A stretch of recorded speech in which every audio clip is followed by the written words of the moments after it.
Hair 326B, Section A is out of place. What's that one?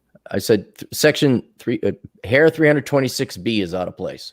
Oh man, I need to fix that. You can hear me, right? Because this is my shitty mic. I can hear you just fine. Huh. Now Jack is here too. Yes. He has a hat on, so I don't know if his hair is out of place. But he's young, so his hair doesn't need to be in place. How do I get this to just be? There we go. God Almighty! Always got to learn new stuff. Well, welcome to the Old Fart Morning Show, where Chad and I are up very early. And, I thought this was a good idea at the time. And I'm like thinking this is not such a good idea now. Why? It's a little too tired. A little like, whoa, if I gotta wake up at 5 a.m. and get to the airport by 6, because my flight's at 7:30 a.m. out to Vegas. And what's funny is Matt Baldoni doesn't wake up till noon. And I don't know if the buses are running, so I don't know if I got to get an Uber because Matt ain't going to show up. He's not going to wake up at noon. Or if the buses are running, then I got to take the bus, but they got to sneak into the house and say hi because he's watching over it for me. So, but in either case, I don't have a ride if the buses don't run, and I'm operating about half capacity right now. So that's about it. What are you guys up to? What time is it there, Jack? Is it a normal hour there? Yeah, it's 3 p.m. 3 p.m.? Yeah. I like you got it. You got it, Jack. That's good. Almost. You're making progress. No, seriously. 3 is... I was talking to TJ and I was telling him that I was rereading 33 Strategies of War and I just kept going. I'm like, I can't say it. So I heard it. You win. At least you didn't say 33. So that is drastic improvement. Yeah. So, anyway, it's the Older Brother podcast. Do you guys want to get right into it? Because I have some interesting articles. That's what we do here, articles. But it's all everybody else suffering and not us. As long as we approach it correctly, as long as we understand, as long as we don't let these things bother us, it's going to bother all the right people. All right, so it's going to be an exercise in stoicism here as well. You guys excited on this? Right. I mean, what else is there to do at 7:58 a.m.? Right. Well, why did you need to get up for early, Chad? I mean, I don't know why. Were you just trying to make a behavioral change or what? Well, yeah, I'm staying up way too late these days. I'm sleeping way too late. I've got an 11 a.m. Zoom meeting with a new client, which would be pretty lucrative. So I figured this was a great way to get up, get some caffeine, get some socializing in. Did you go to your Baskin Robbins or? No, I just did the old Minnesota Viking purple monster. God, those are nasty. God, Jack, they got that in Holland or Netherlands or Belgium. Really, they got those monster drinks? We got the monster cans. But Chad, you're pretty much self-sufficient in everything, right? Like you make up your own terms when it comes to finances and everything. You have complete freedom, don't you? I mean, I guess that's one way of putting it, but I just think it's healthier to be on some kind of steady schedule here. That's why I'm going to try to keep doing this. I want to get up early tomorrow, But if you wanted, you could just roll out of bed at 3 p.m. or something like that. Yeah, I mean, that's that freedom right there. Yeah, it sounds better than it is. I mean, what time do you usually get up? 4 or 5 a.m. A.m. Oh, a.m. Okay. A.m. Yeah, because I'm not an evening person, and I'm way more productive in the morning, but I have to get at work at 8:30. So the earlier I get out of bed, the more I can do that I actually like. Like this morning, I got up at 5, shot a video, narrated a chapter, went for a run, trained, and wrote a bit and read a bit. And then you went to work. Well, and then it was 8. Mm-hmm. And it's my day off, so yeah. What time do you... I'm just wondering what time you go to bed, because that's my issue. I stay up too late. Depends. Mostly around 8, I just lie down and I just fall asleep gradually. Even when the sun's still out? Well, I have curtains. Oh, I know. That would drive me nuts. That's like sacrilege if the sun is out. You can't. That's just like a rule. I can't go to bed when the sun's out. There's shit to do. That's extra playtime when you were a kid. You could stay out till 9. I remember that. Like, no, I don't want to go to bed. The sun is still up. Sun's still out. You have to go to bed for no reason at all, just because we obscurely say so. But we're I your had a parents. Game Boy with a night light. So every time my parents would leave the room, I'd just sit there with my Game Boy. Yeah, well, we had books, and it fucking sucked, and then you might as well go to bed. Oh, yeah, you were old.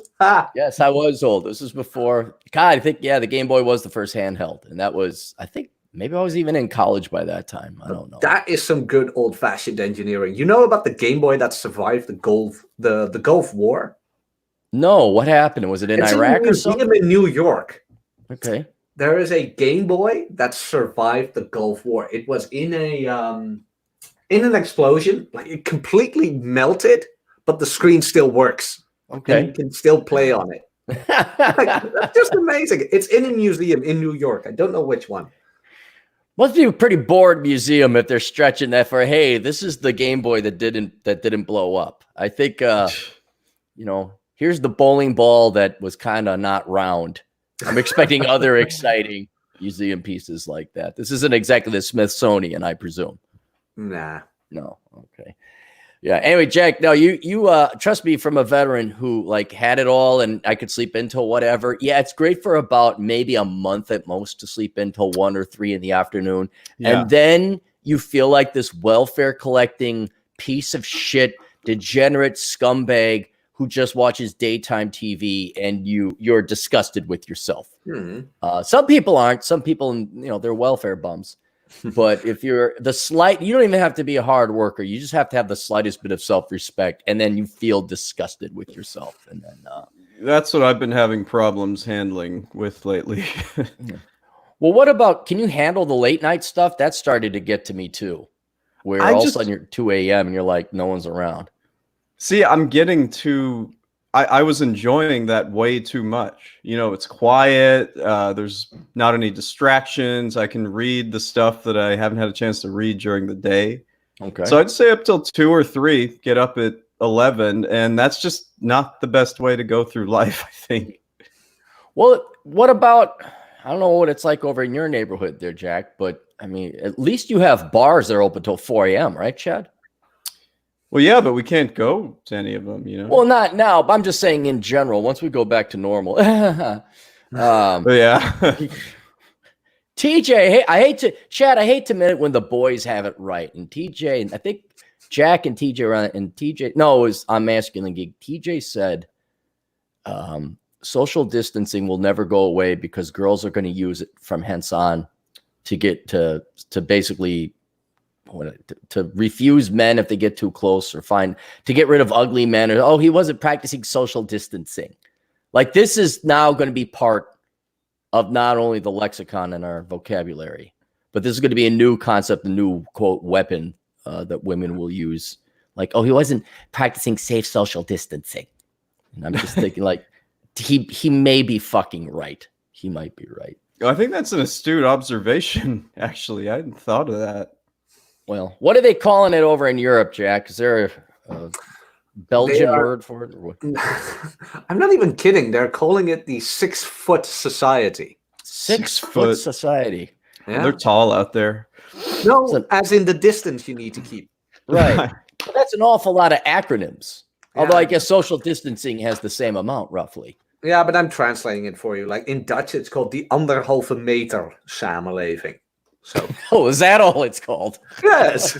Try. Go ahead. It's not that hard. No, the Unterhalten Maybelline. Maybelline. Maybe he was bored with it. Maybe right. It's Maybelline. Right. Can I tell you guys a quick social distancing story from yesterday? Please do. Mm-hmm.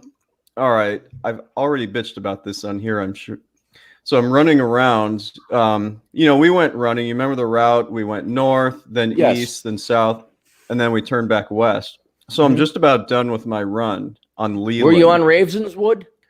No. This is when we passed my office, and now we're basically heading home. More on that Lawrence. little stretch. Yeah, little stretch on south of Lawrence. Yeah, okay, Leland. Yes. So I'm almost there. I'm like, got 2 or 3 minutes left. And coming towards me is this this fat couple, like this fat dude and this fat woman. And, you know, it became a game of chicken because they're not moving from the sidewalk. And, you know, they're the ones that have the room. And you know, they're fat. Yeah. And listen, man, I'm not proud of what I did. I actually felt bad about this when I got home. So this fucker is not moving out of the way. So I just kind of squeezed by him. My arms are out, got a little chicken wing there. Really? Yeah. You did this? Yeah, but I'm pissed because he goes to me. He goes, social distancing, man. And this dude wasn't wearing a mask. His fat girlfriend or wife wasn't wearing a mask. And I just kind of lost my temper. And I turned and I go, fuck you, fatty. And I ran off. Good. Yeah, I'm proud of you. You shouldn't feel bad, but you did instigate it. Couldn't you just have ran around them? I mean, they're two fat people. No? No. They would have pulled them in with their gravitational pull. There was that, you know, I was drawn because they were so sure. large. Event horizon, practically, yeah. But I mean, no, what really happened was they were coming towards me. They were on the right side where they're closer to the street. Like I would have run around them if I could have. There just wasn't like a way to do it because I was up. You couldn't go into the street. You couldn't go into the grass or anything. No, the cars. It was on Ashland, so it was super busy. They could have slid over to the grass, and they just refused to. They weren't wearing a mask, is what pissed me off so much. And then they're yelling at me about social distancing. But I felt bad about it because remember, what's my rule about insulting people? I didn't know you had one that they have to do something to you first. No. Like you only do that like if it's someone you'd never want to change places with. You know, it's better not to do it. But I just lost my temper yesterday. Feel bad about it. I know, Jack. How do we rule? How do we judge the young Chad Elkins here? I do believe he gets a 2-point asshole credit for that. A credit? I know he's a credit, but I'm talking more morally here. I'm trying to figure out. Don't feel bad. The world would be better if more people did what Chad did and tell fat people to fuck off. Yeah. I'm gonna. In other words, you get truth points. Yes. And if they were being dicks and there was no other way for you to get around, they damn well knew what they were doing. Well, that's what I'm trying to emphasize here. I was not trying to be an asshole. They just gave me no choice. And if they hadn't said anything to me, tried to shame me, I wouldn't have said anything myself. Yeah, I think you're well within your rights. I think you did advance society. You did society good. Now they're not going to listen to you. But yeah, I think, and you did one for the team. You reminded these fat, ugly people they were fat and ugly. And I think you are free to have no guilt, no shame. Well, thank you. That was pretty much the only thing I wanted to chat about from my end this morning. I would say, yeah, you shouldn't feel bad, but I would not have risked it elbowing the guy. Well, I didn't elbow him. It's just there was only, you know, a certain amount for me to kind of squeeze by them. And if none of them were moving, so I had no choice but to kind of brush past them. There was you weren't like doing this. You weren't like trying to ram them. No. I wasn't like trying to hurt anybody, but I had to squeeze by, and they saw me. This was not an innocent thing, and they just weren't moving.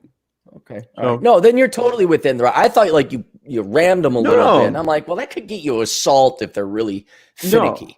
So, it was inevitable because the guy who was closest to me coming on the sidewalk would not move. Just wouldn't move. So how fat were they? Were they just like slightly overweight or rotund? They're getting to the point where you can't say overweight. You can say they may be in the obese category. Not morbidly obese, though. No, just obese. I'm trying to think of an example. Yeah, obese. Yeah. Oh, they're obese. Okay. Yeah. No, I think you're fair. You gotta get those. I don't know what it is with some fat people, but they think that. You know, it's like the ugly chick that acts like she's hot so she could shoot you down before you never ask her out, if that makes any sense. But, you know, these people got to be dicks to have some kind of feeling of authority, I guess. I don't know. I think it's pampering. Well, I would have been cool with it if the guy hadn't said anything, you know? Right, because he's fat. He knows it's clap your hands. But then has no mask. But, yeah, then when he then secondarily, hey man, social distance. You had what are they going to do? Chase you down? I barely That's kept the up other with thing. you. He can't run. I would outrun him, you know, in 30 seconds. It's the same threat I give Modern Life John. It's like when we go and we have our ultimate Duke out fight in the Nevada desert. There is no ring. I just get to use the entire desert and run around and tire him out, and then because he's bigger than me, but he's an overweight fuck. So you are quite the runner. You caught on to that. You caught on to the. He's not that overweight. He could stand to lose a few pounds, but he does jujitsu, I guess. I'm just giving him guff, but that's now a running gag between me and him. But I'm not necessarily against it. Because I don't know, it would raise awareness for some fucking thing or other. I don't know. Raise awareness for middle-aged guys fighting in the desert. That's it. But no, Chad, I think you did fine. You can forgive yourself. I don't know. You may be reported to some tattletaling Nazi website. Karen.com. Karen, yeah. Karen. Is that a website now? Karen. Hang on. Somebody must have done it by now. Karen.com. Let's see. What's the male equivalent to Karen, if there is one? I say Kareem Steve. This is, I don't have any idea what this site is. There's no reason to go to Karen.com. I don't know. Let's go to Karen male equivalent. I've been trying to flipping the term Steve. Steve is just such Steve. such a. Well, there's already a poll on it here.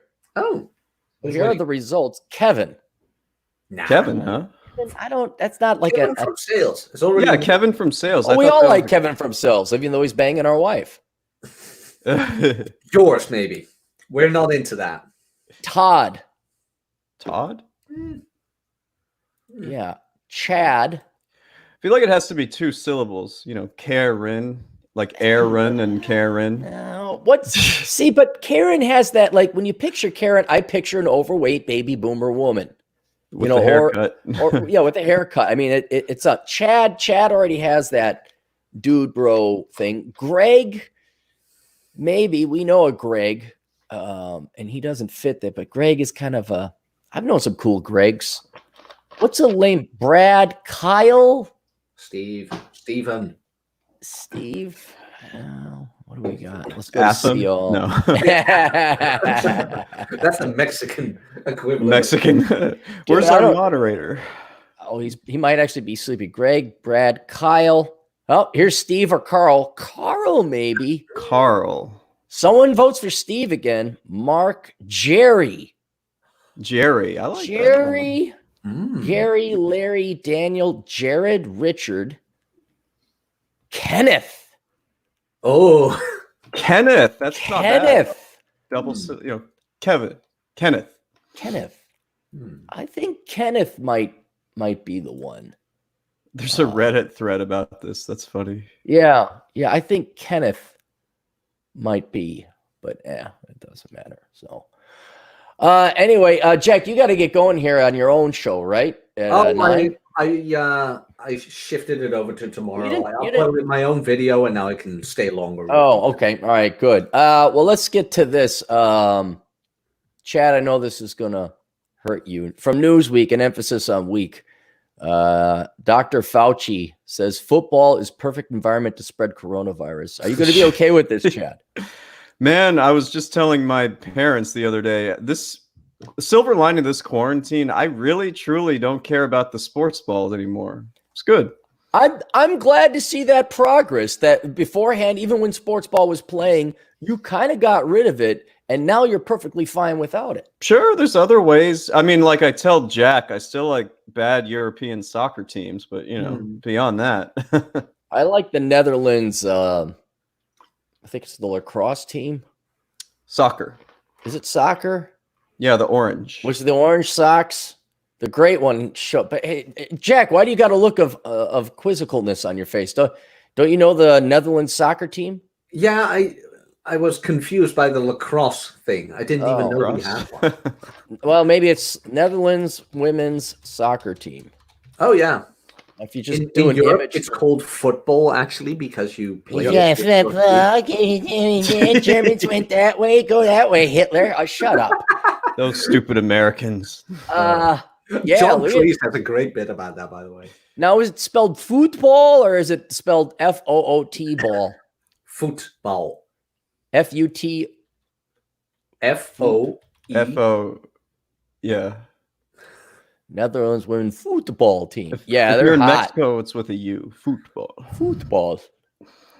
In Spain, we call it football. Well, shut the fuck up, you goddamn. I don't know why I'm so pissed about that. The whole rest of the world, well, we call it. I don't give a shit what your shitty country calls it. Oh, we kick a ball here. You want to talk about a boring fucking sport? Oh my God, does soccer fucking suck? Yeah. Like hockey, there's some fighting and they're on skates and on ice and they got sticks. Basketball, you slam dunk. There's a little bit of athleticism. Soccer, you dribbling, kick, dribbling, kick. Rugby is pretty cool. What's that? Rugby. Yeah, Rugby is rugby. pretty cool. That's a man's game. I'll even get into cricket because I don't understand it, and I'm still trying to unlock the formula and the algorithm. Like, what the fuck are they Those doing? matches last like 2 days. And that's fine. But let me yeah, they're all, I know this may shock you guys, but the football Netherlands girls soccer team, there's no obesity there. Nope. Obesity is not a problem. And oh God, there's a picture of that Megan Rapinoe. Yeah. I Oh, as a Dutch guy, sincerely apologize for not kicking the Yanks their asses, because if we did, you wouldn't have to suffer through that bitch. Wait, so wait a minute. Was that what was Yes. Holland? Was it Yep. Holland or the Netherlands? It's the same thing. Is it the, why is it 18 fucking words? Holland is a province, one of the 12. Holland is a province, one of the 12. Netherlands is also a province? No, Netherlands is the country of which Holland is a province. Holland is a province. You And then- saved our ass 3 times. You should know. But the Germans keep changing the map, man, and we don't give a shit. We don't like, you know what? 2 countries I could never give a shit about, but I do want to visit. Like, but you never hear a mention of them in any of the world wars. Liechtenstein and Luxembourg. It's just like, I guess Germany took them over in 5 minutes, or maybe just bypassed them. I mean, what happened to them? Well, I know they're too small, but what happened to them, Jack? No idea. Liechtenstein. Isn't Luxembourg like one of the richest countries in the Luxembourg world? is one of the richest countries in the world. You have to marry into it, yeah. Ah. But Liechtenstein and Luxembourg, I was just like, well, what happened to those during the war? I guess they just like sipped their espresso and watched the tanks go by. And That was Switzerland. Yeah. Switzerland got off pretty easy. well, it's amazing what happens when you don't engage in a war. You tend to do better than the participants. Yes. No way. Yeah. Sweden, I think, wasn't Sweden neutral in the war? Mm, Those Scandinavian countries, I thought they got taken over. No, Norway got taken over. Finland fought the Russians because Russia invaded Finland. There For was reasons I don't know. Schleswig and Holstein. I don't know if that was Denmark, but yeah, they got Denmark taken was taken over, yeah. But I think Yeah. Denmark was the Dane? I know the Danes have Greenland. And Iceland? Isn't Iceland part of the Danish kingdom? I don't Yeah, know. I thought so, yeah. no idea. The John only reason I Steele know, in the chat. What's up? the only reason I know what Denmark is because it's a peninsula that juts out from that smorgasbord of little countries in the lowlands. That's the only reason I know. And because Victor Borg is from there. Mm. But anyway, I hate European soccer. So continuing on. Dr. Anthony Fauci, the director of the National Institute of Allergy and Infectious Disease, has warned football is the perfect environment for the novel coronavirus to spread. While the NBA and the NHL were forced to halt the season because of the COVID-19 pandemic, and the MLB, Major League Baseball, had to postpone opening day indefinitely, football has emerged relatively unscathed so far, aside from the NFL having to scrap plans to hold the draft in Las Vegas last month and conducting it remotely instead. So now we can still do the drafting. We could still put our bets on drafting. They haven't canceled the draft, but they have canceled the Victoria's Secret's fashion show. So we could. Oh well, that was canceled in 2019, but we'll continue on with that later. The NFL has previously stated it intends to kick off the 2020 season is scheduled on September 10th. A concept it further underlined on Thursday when it released its 256 game regular season slate. Before the NFL and college football. Oh, we're going to go without the college football, Chad. Are you going to be okay with that? I'll be just fine with that because I heard that these schools may not even have students on campus. Wouldn't that be wonderful? It would. They've been ripping us off for years. Would it even the data I saw in one report, you know, who knows it's going to come true. They're estimating at least 10% less enrollment. Good. And these schools scream bloody murder if the government cuts their budget by 2%. They get a 10% decrease. They are fucked. And was it U of Ohio cut a fair amount of their diversity and race studies class or professors? So it indicates to me people are not going to school for that bullshit anymore. And on the higher end, it was 25%. And I'm thinking like, that would be heavenly. And depending on the elasticity of the price of college, they are going to have to shed all of their diversity bullshit hires, all their assistant reserve, middle management padded managerial classes. It might go back to the olden days. There's a chancellor, a vice chancellor, a head of each department, and then professors. And none of the women's diversity assistant living crap. None of that crap. None of that. None of all this. It's not only fluff, but the entire welfare jobs program that these colleges have become. That's all going to go away. Because at the top, they're going to need professors to teach, and they're going to need admin, and they're going to get rid of you're going to see Democrats and socialists stabbing each other in the back just to keep the precious little jobs. It's going to be wonderful to see. And now no sports ball. And all these dumbass dude bros who I'm going to go play college ball. And if they got a scholarship, they're going to go major in good shit. Good for you. But you weren't. You're going to major in communications, so shut the fuck up. So that would be, you know what I might do? I might just go tour the U of M campus because I could find a parking space, right? You think I could find a parking space? Would be easy. Yeah, would be easy. I bet you I could find a parking space. Go walk around. Before the NFL college football can return, however, teams have to ensure a number of key requirements are met as the sport in its present state is fertile ground for spreading coronavirus. Sweat as such won't transmit it, but if people are in such close contact as football players are on every single play, then it's the perfect setup for spreading. Yeah, but it won't jump to the fans, will it? Well, they're talking about having empty stadiums. They would play inside the stadiums with no fans. They'll live stream it like everybody else. Yeah. I wonder what the finances are looking like on our brand new sports ball stadium that we spent Lord knows how many billions on over the Twin Cities. So the Vikings, who've never won a Super Bowl, by the way, can't play in it this year. Or they can play in it, but there won't be no people in it. That is, and you know how those things heat themselves? No. Yeah. Same way them all. With people, same way, or they heavily depend on people's body heat to heat it up.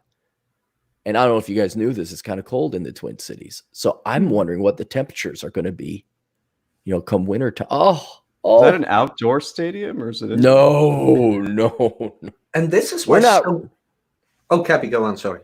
I was going to say, this is, we are not we don't have a real football team like the Green Bay Packers. We have pussies that play indoors. That's what we have. And our sports ball fans, they have to go indoors. They have to be very pampered. No, we're not a real football team like the Green Bay Packers. Absolutely not. Sweat the perfect self. Fauci, key member, saying by NBC Peter King in his Football Morning in America column. How fucking dumb are we? Peter King in his Football Morning in America. Football Morning, implying what, gentlemen? That people care? No. What does Football Morning in America column indicate? That not only people care, but they care so much, what?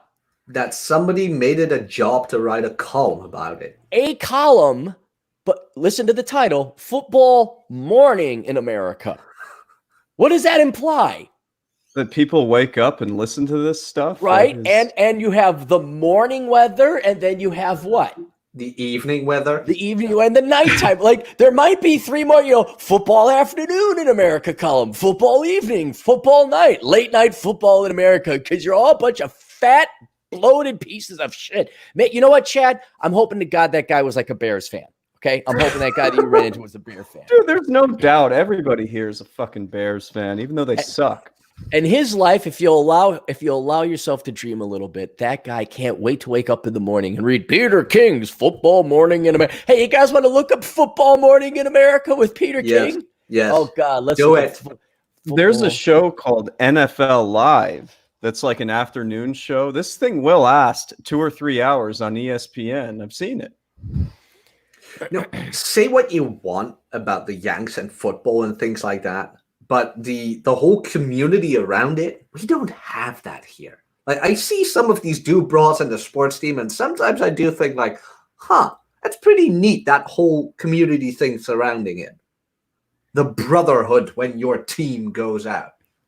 Yeah, but when it becomes a cult or an excuse for you not to look, yeah, like at least I'll grant the European soccer hooligans one thing: they'll fight.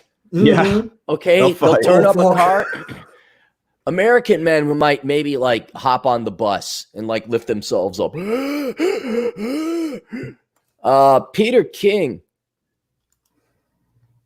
King's training camp tour. Okay. More headlines. Oh, I want to know more about Peter King. Where's Football Morning in America? Peter King. Hang on. Let me click on this. Then I can click on Peter King. We can find out what other great contributions Mr. King has provided for us. You're going to do a Clary test on him? No, I don't have to do a Clary test on that douche. He would fail that one. The 20. Well, no, actually, he does. I mean, Peter King, whoever he is, he has a real job. He's like this old man. There he is in his office. He's interviewing another old man. He's a columnist. He's a columnist. The 2020 schedule by Peter King. Portability. He analyzes it. Dude, people are so starved for sports talk right now that they'll spend like hours in very long columns analyzing the schedule, which was just put out, which may never even get played. Mm. And here I am feeling guilty as hell because I took a full weekend off and watched like 6 movies over the course of the weekend. Hang on, before I get back, let me catch up on these the Super Chancellor before it gets too late. Bearded Nemophilist for $2. Is this the How Do I Get the Girls hour? Yes, because we have Jack Napier. And Jack, how do you get the girls? Do the work. No, you don't give them the correct like Rich Cooper says. No, you don't give them Rich Cooper will give you the truth. All right, you got to tell them a lie about being yourself. Okay, yeah. Sensitive. Okay. Give the official narrative. Yeah. Here's what you do. You grab a bag of Cheetos. Number 1. You open it. You sit on your ass. You do that for about 6 months, and then you'll get the girls delivered to your house in bikini. Waxed and all. All you have to do, buy a bag of Cheetos, sit on your ass 6 months, done. And say you support brave and amazing women, correct? Yes. Okay. You will support, all donations will go to support brave single women. Do I if I put a poster up of Megan Rapinoe up, will that help me get the girls? I think it will. I think it will. I couldn't get an erection. If I had like a poster of Megan Rapinoe. And you could. She's the soccer woman. She looks like a dude, right? Except with pink hair. Well, now, in all fairness, she probably is. She probably has more testosterone. She is a professional athlete. She has no body fat on her, so she's going to look a little bit more masculine. She looks like a new Star Wars character. She does, but it's the purple hair and the politics. It's like, shut the fuck up. Just shut the fuck up. I don't care. They did politicize everything, didn't they, during that World Cup run? Yeah. They what? Well, last summer was the whole you go girl World Cup run that they won. Right. And it was just annoying because they turned it into this whole political thing. And how can you root for someone like that? I don't know, but if I read the article correctly, I think the women's soccer team made more than the men because they played more. They made it to the championships, and thus they got more money. And they were still bitching about it. Even though they signed up for a lower pay contract. And their argument, if I recall correctly, was had the men made it to the championship, they would have made more, which is like, well, no fucking shit, they would have made more. But they didn't. Yeah. No, I mean, I was actually happy with the judge's decision, which was basically like, shut the fuck up. That's what you agreed to do. Mhm. Right. Is that your signature? Okay, shut the hell up. And I like how, okay, you didn't get as good flight accommodations or hotel accommodations. All right, that's not fair. You should get That's that. actually good. Yeah, That's fair. I'm with him on that one. But my God, they really are in their little bubble and they don't realize what bad press that is for them, where every minor little thing has to be complained and whined about. And the silent majority, who isn't just hashtagging everything on Twitter, the non-Twitter world, which is the vast majority of people, just do not have the time for that. And I have what was it? Football took a dive after they made everything political with that one Super Bowl. Right. And Colin Kaepernick. Because, geez, maybe they just want to watch a fucking game. And now I wonder, maybe it'd have the reverse effect. I don't know, because women be like, yeah, raw vagina, team vagina, go. It's like, you do know they're playing against other women, not playing against men. But they're playing against thinner women. And the U.S. soccer team wasn't fat. No, I know, but still, everything that's more beautiful has to be destroyed. That is true. I will cheer for the Netherlands anytime. Ice nose for $5. If people are looking for sympathy, they can find it in the dictionary between Schadenfreude and syphilis. The bearded nemophilus for $5 again. Cappy goes to Chicago and comes back looking like he will grant a favor on his daughter's wedding day after everyone had their cannoli. Mafioso, Clary. Do I look? No, that's just I got out of the shower. I'm trying to I woke up and I'm like, oh, coffee's not doing it. And I'm like, I know a shower will wake me up, and it really didn't. So I can only imagine what I'm going to be like. I'm praying to God there's not enough people on the plane. Like I could just throw my bag next to a seat of me. I think that's kind of required almost at this point. Is it now? We can't sit next to people. They can only fill up the plane so much. I saw this article that was heavily criticizing United Airlines because they said that they wouldn't allow anyone to sit in middle seats, and they've allowed people to sit in middle seats. So I just want to get to Vegas, and if I get the Wuhan flu, so be it. Use it as a weapon against John. I'm just sick. I've never cowered. If I get it, I get it. If I don't, I don't. But I'm not cowering. I go out, I work out pretty much every day, more walks and running than anything else. I go to the restaurants. I go to coffee stores where I'm allowed to go in and say hi to the girls. Establish a rapport, and not even for flirting purposes, just like, hey, how's it going? Oh, hi. Okay. I am still shocked by that story you told me about. Hey, that's a good book. Why you think women can't read? Oh yeah, that one. Yeah, which there's one? So many. I was I think in the WBL, and I was walking past one of my favorite drinking haunts, and there was a gal there reading a book, and it was a beautiful day out. And I said something like, what are you reading on a day like this? You got, I'm kind of curious. And she blew up at me like, why, you don't think women can read? And it was like, okay, I'm just not. I'd like to think, because you guys all know women. There's women in your lives, right? And they're good women, right? Mm-hmm. But when I go out there and general statement X, not being impolite, not just like I see an obscurity, or someone pulls up on an Indian motorcycle. Indian motorcycles, I think, are really cool. I'm like, oh, that's a nice Indian motorcycle. I've never had a guy, oh, you think a guy can't ride a motorcycle?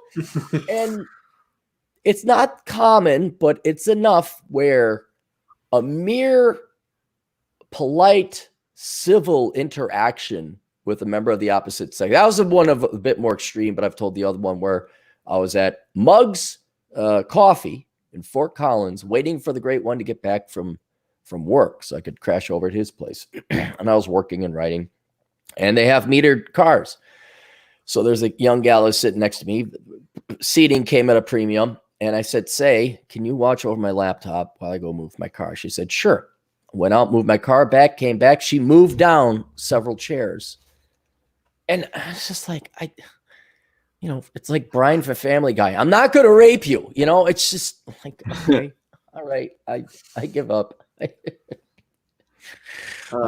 So yeah. even decency, it doesn't have to be flirting. just decency. It's That's out the window. Have we all made bad approaches in our day? Yes. Have we done our drunken stupid, hey baby? Have we all done that? Sure. Yes. Did we learn our lesson? When I was drunk, well, okay. I usually succeeded. When we're sober or not high, have we learned our lesson? Yes. Okay. When we're drunk, maybe we'll make idiotic mistakes again. I understand.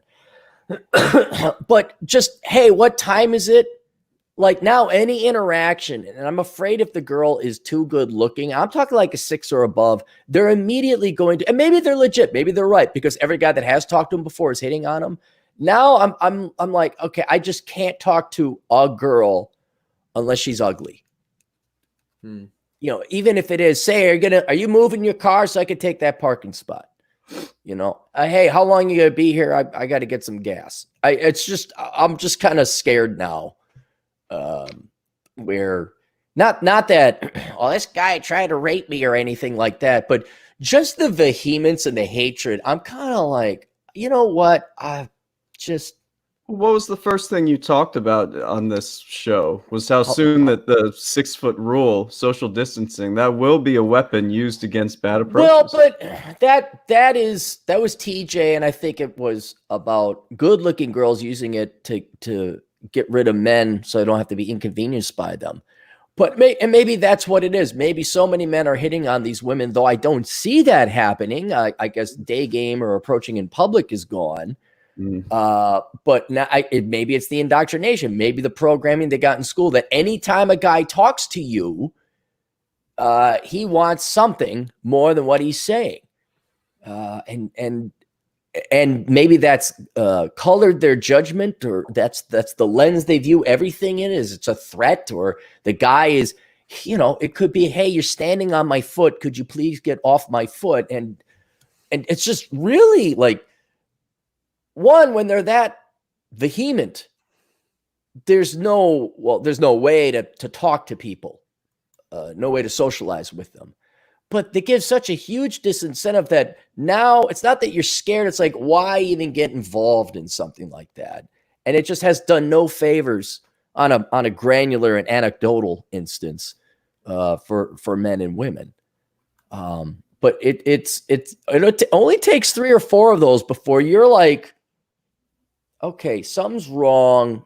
If I ask some kind of, it just, I don't know. It was so weird and odd, yet jarring. It has affected my decisions in the future. Like, okay, I'll just seriously, just let me live my next 25 years and die in peace. And I won't talk to women at all for whatever polite, innocuous, innocent reasons, if that makes any sense. Yeah, no, it makes sense. By the way, 2 things. First of all, you killed it on Rule 0. That's really what Rob said. Yeah, thank you. I was just. Is that the one with Rich and Ryan and those guys? Yeah. No. We're having a good old time. And thank you for the shout out. But did you tune into that, Chad? No. When did you do that? I did a couple days ago, and so this and that, and we were talking about something else, and Jack came up, and I was like, "Oh yeah, you guys listen to Jack Napier?" Like, no, I never heard of him. Like, yeah, I think I've heard of him. Like, yeah, he's one of the best homosexual guys in the community. Whoa. Shots fired. I know. I mean, Cappy needs me to be gay to rectify that mug. No, I don't need you. You could be whatever you want. I'm just going to call No, I know. But what I wanted to say, Rolo brought up Better Bachelor. And he is mostly popular because guys like the whole black pill revenge porn thing. Yes, what I missed in that you kind of went against it with the whole, no, even guys who have the experience, who went to the beaches of Omaha, agree with him. Some do, yes, but I'm maybe I just have bad luck or bad experiences. But yes, there are some other men who, well, I mean, it's also an issue of getting tired. Oh, yeah.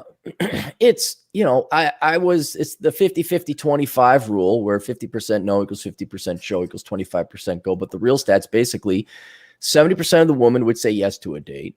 Then 70% of that 70 women would not show up for the date.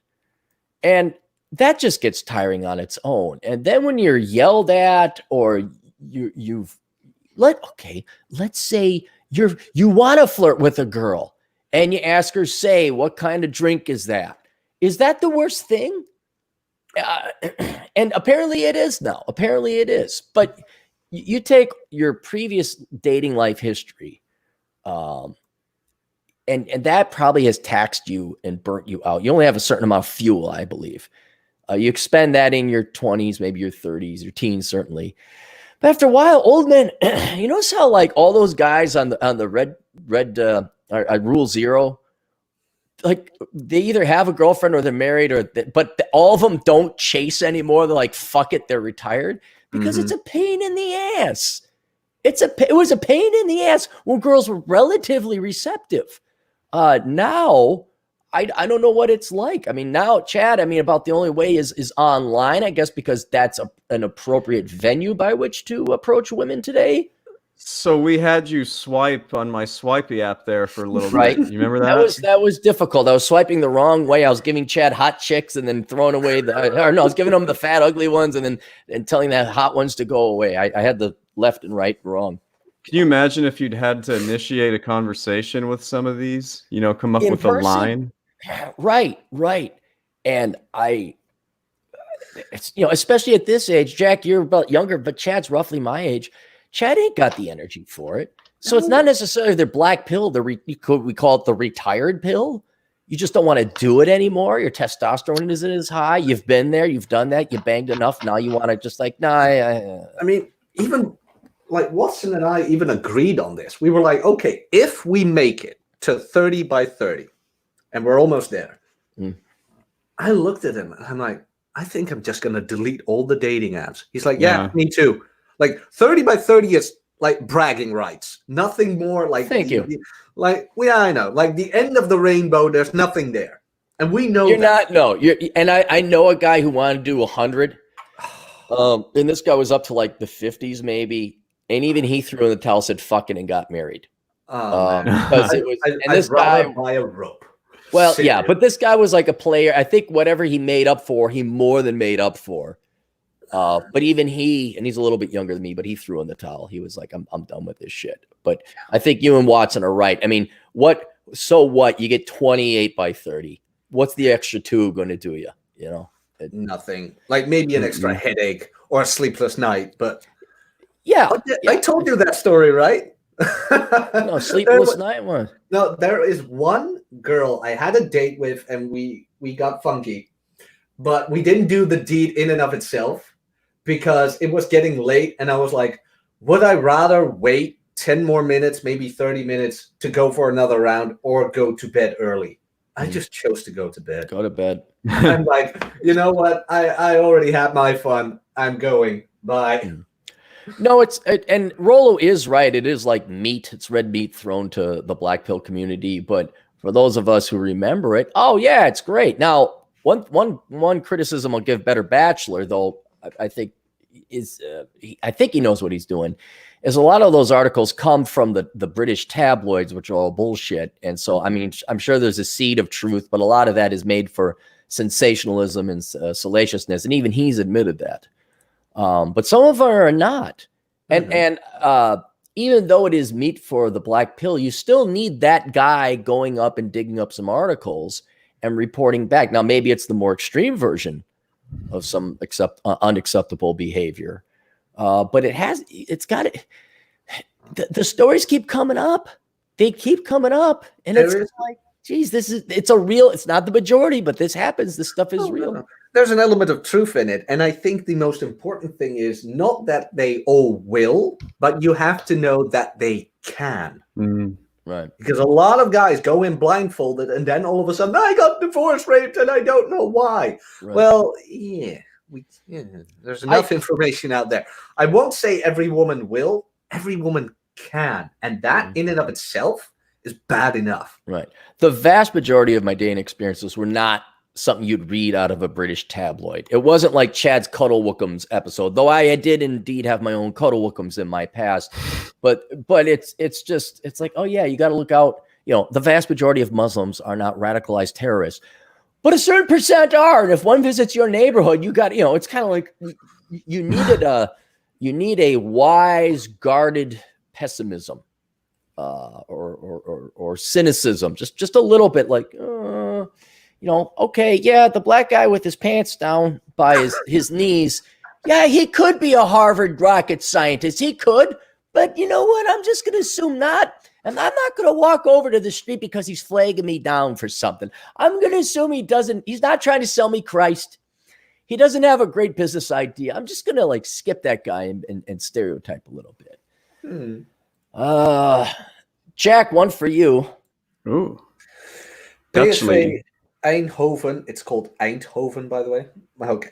Or Ajax. Well, as a kid, I was a fan of Ajax because it had the best goalie ever, Edwin van der Sar. That man, for what it's worth, deserved a medal.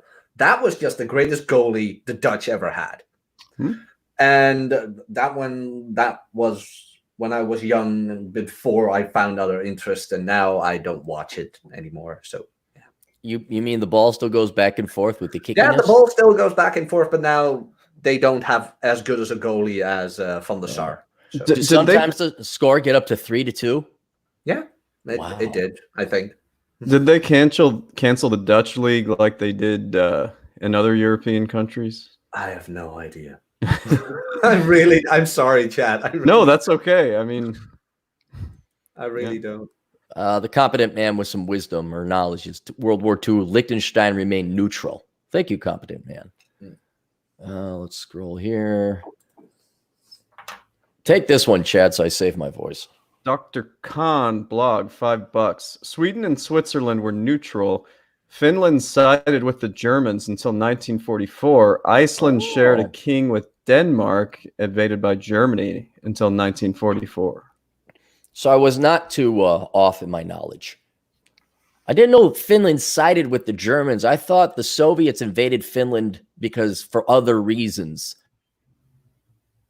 But I guess maybe the Finns hated Norway so much they wanted let's kick their ass, Germany. I'm gonna grab a Coke real quick.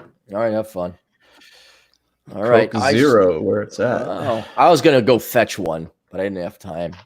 All right, go ahead, take care of these, Chad. Ice Knows, $2. Diversity coordinators are the new commissars. Yeah, commissars. Yeah, I guess. No, but there's no money for them. I mean, here's what's going to happen. If you have what makes the college go? What's the engine of the college? The engine. Are you talking about the professors? The different departments? Yeah, right. The professors are what makes as much as I detest and loathe most professors. They're the ones who teach the education and give it to the kids. Okay, so the kids are the fuel. The engine is the professors, and you need some managerial staff, no doubt. But I'm sure if we could go to Northwestern University, I could go to the Carlson School of Management, and we look at all their staff that aren't professors. I guarantee you they probably have more staff who aren't professors than actual professors themselves. And probably 95% of them could be cut because it's all student affairs, diversity, assistant crap, the Carlson dick-sucking squad, whatever fucking bullshit they got. And they're probably all paid around $100,000, and they get free tuition and full benefits and all that. They are not necessary. Yeah, way too much bloat in the administrative side. And they huge potential for savings. They're going to get axed. And so you're going to have professors and admin, like core admin, getting rid of all these welfare job programs, getting rid of all this fat. And if they have to cut deep enough, they're going to get rid of the Women's Studies Department, the Race and Gender Studies Department. I don't think they'll ever get rid of communications or sociology because those are considered traditional. But yeah, it's good to see that this little diversity bubble is about to burst. A lot of positives to this thing. I know we're all miserable and we'd like to be outside, but this is a reset for some stuff. Yeah. Are they opening schools yet? Not here. Oh, here they are. Online they are. And it's amazing. Like, you can still get data and information over the internet. Did you guys know that? No. Yeah. Tell me more. Well, just today I learned that Liechtenstein was neutral in World War II, and it didn't cost me a cent. I didn't have to pay some history professor $300 a credit and a $200 book to learn that Liechtenstein, the competent man, just told me over the internet. Can you believe you for it? No, he didn't pay me. I just saw it. Competent Oh. man. That bastard, he's not paying me to give me knowledge. That fuck. Oh, Nonstop Dre, the loyal Nonstop Dre. But they say in college, diversity is our strength. Not just in college. That's in Canada too, which is why Canada is this dominant global economic superpower that totally doesn't rely on our. Well, listen, defense dude. to There's protect something them. you need to know about this. All right. Yes.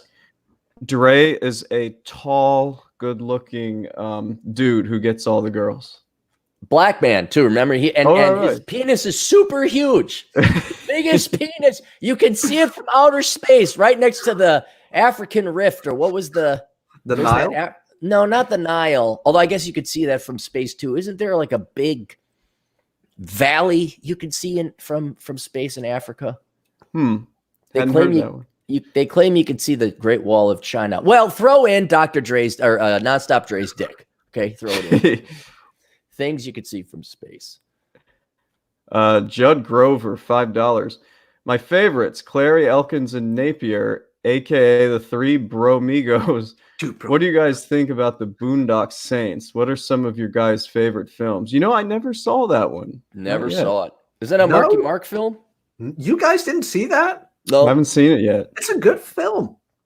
Marky Mark, right? No, Boondock Saints is with, oh my God, the guy who plays Daryl, I believe, in The Walking Dead, and some other Irish actor. Not Mark Wahlberg?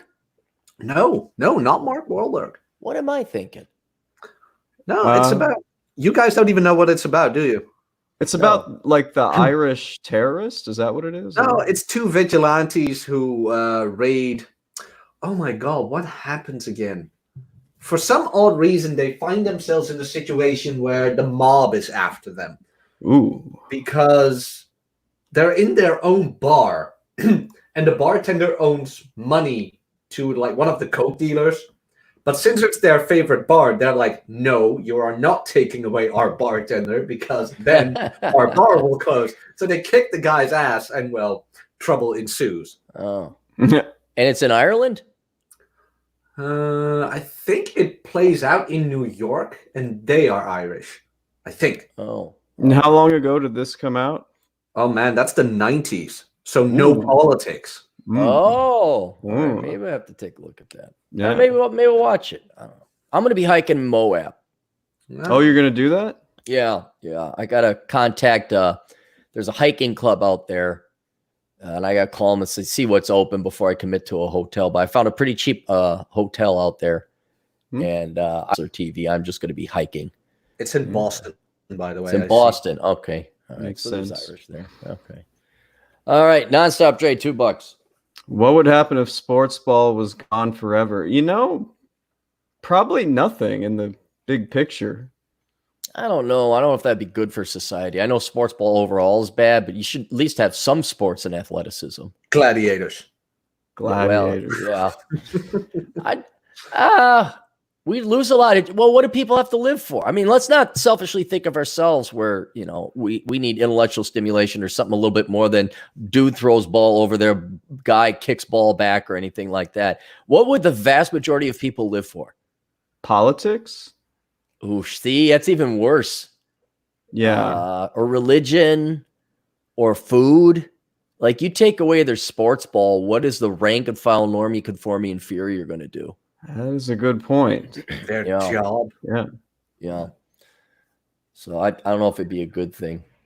You know, it's like, what would happen if you took away junk food? I don't know, but people would start to riot. Bread and circuses. Judd Grover, $2. Will Operation Evil have stock options? I'd buy. No, I will own 100% of the venture.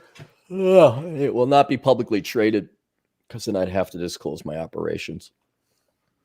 It's basically legal heroin that I'm selling. These are just such good ideas. And maybe when I get back from Moab, I'll start working on it. But I got all this piddly shit. Like I gotta do all this shit before I fly, because I won't be able to do it from Moab from a laptop. You're flying to Vegas, right? Flying to Vegas, but Moab's only a 7-hour drive from Vegas. So I get to the Southern Command, grab a car, head out to Moab, and just download a shit ton of podcasts and do some hiking. What is Moab? I know it's like an acronym for the mother of all bombs, but no, it's a town. It's a town in Utah, and it's famous because it's sandwiched in between two national parks, Arches National Park and Canyonlands National Park. But the entire area is just great for off-road vehicles, mountain biking. You ever see the movie 28 Hours or 27 Hours? Where the guy gets trapped under a rock, has to cut off his own arm. I heard about that. Yeah, I think it was based on a true story, and that happened out in that Moab area. So you're going to come back with one arm? No, I will not do that. I'm going to be doing some trails, and there's one that's 40 miles. So I might get a tent in Vegas and some camping gear. But we'll see, because there's so many different, because the national parks are closed, and what I really want to hike isn't available to me. And you can't even sneak normal, like Glacier National Park, Rocky Mountain National Park, they can't stop you. You can get on, you can access those parks anyway, anyhow. And there's trees to cover your tracks. But this is out in the desert and there's no trees. So the local weather helicopter, the traffic helicopter will go by. It will see you and it'll report it back to the cops. And the cops ain't even going to send a cop car to get you. It'll send the cop helicopter. Hey, get in the fucking helicopter. You're like, damn it, I hiked all this way. Basically, what I want to do, the Colorado River and the Green River meet and they form these amazing canyons. And I want to hike all the way to the Colorado and Green River, what they call it, where they meet together, and then hike back to the road. And I think that's about a 20-mile hike. And there's no trees. So I got to have a ton of water. I might even get a parasol if necessary. But it's just a straight cliffs and canyons and all that. And if you're on a plateau, you could be spotted a mile away. And so I got to go to the Bureau of Land, BLM land, where it is okay for you to hike on because it's not closed. They can't close it. But I'll be, maybe I'll start on Operation Evil when I'm at the hotel taking a breather. Nonstop Dre 360, $5. Most women are taught by society to be competitors at best, enemies at worst when it comes to men. How do you think interactions will be in 10 years? I don't know. I think there's go ahead, Jack, because I have an idea, but I saw a great documentary this morning. It's only 30 minutes long about, what's it called again? Like Forgotten Women in China. Ooh, China. Leftover women. That's the one, Leftover Women. Yeah. It's about leftover women in China. And by God, society there is still focused on expanding the family, things like that. And they have markets to make couples, like to make matches. And you see the parents go there and have a profile of their daughter. Like, look at her. She's, oh my God, I shouldn't be doing that. Let's be careful now. Sorry. We needn't put an accent on it. Sorry. Like, look at her. She's 32 years old. She's graduated. She has this. She has a job and blah, blah, blah. And then the guy who looks at the profile is like, nah, she's too old. Hands it back. But wait, is this in China? Because I thought there was a huge shortage of women. Well, that's the weird thing. It's like, how much is it again? Like almost 100 million. Yeah. It's a serious shortage. And there's 1.4 billion Chinese altogether. Yeah. But when you consider the age range, it's a significant percent of there's a significant sex ratio disparity. Yeah. For every woman, there's like 10 men, something like that. No, it's not that bad. I think for every woman, there might be 1.2 men, which is still a huge imbalance. Oh, I'm really bad at math. But I think we're going to go that way. And not that, and then without the whole social side effects, because I don't see European couples going to a market and, well, making a profile of that daughter or son. Sure. But I will see it happening more of the things you see now of these articles where women are 35 and have their McMansions and SUVs and are crippling in debt and are telling everybody, I can't find a man. Or the social lie of you don't need a man will be pushed down their throats even more. And you will finally get a red pill Reddit for women where they're like, oh, wait, I'm 23 and I really like a guy. You know what I'm saying? Yeah. Chad, your opinions? Do you remember swiping when you were playing on my Swipey app there? The Do you Swipey remember? app. I like the Swipey app. Yes. There were so many that were simply not marriageable, either because they were too fat or they said too many stupid things in their profiles, or they Right. were just flat out ugly. Like when you swipe on these things every day, even as just for fun, there is going to be so many women that are never going to find a husband. Mhm. And so, well, what I've been trying to figure out is what is that going to do, to everything right now? Well, and this is why I'm very curious to watch my generation, because my generation already, some of the older Gen Xers are already in thorough spinsterdom and hitting menopause, if not have hit it already. I'm solid middle, I guess. I thought I was older, but I'm not. And so this is where you're going to see the first generation of women that were more or less nowhere near as thoroughly and cacophony-wise told as younger, like millennial women, and certainly not Gen Z.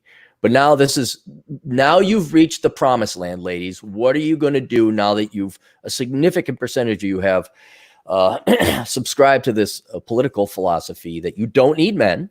And as you pointed out, Chad, related on those dating apps, apparently none of them are aware of menopause because they be 45 and want children someday. And it's like, what? No, that ship has sailed. You don't get that. So there's a delusion, a refusal to adhere to reality.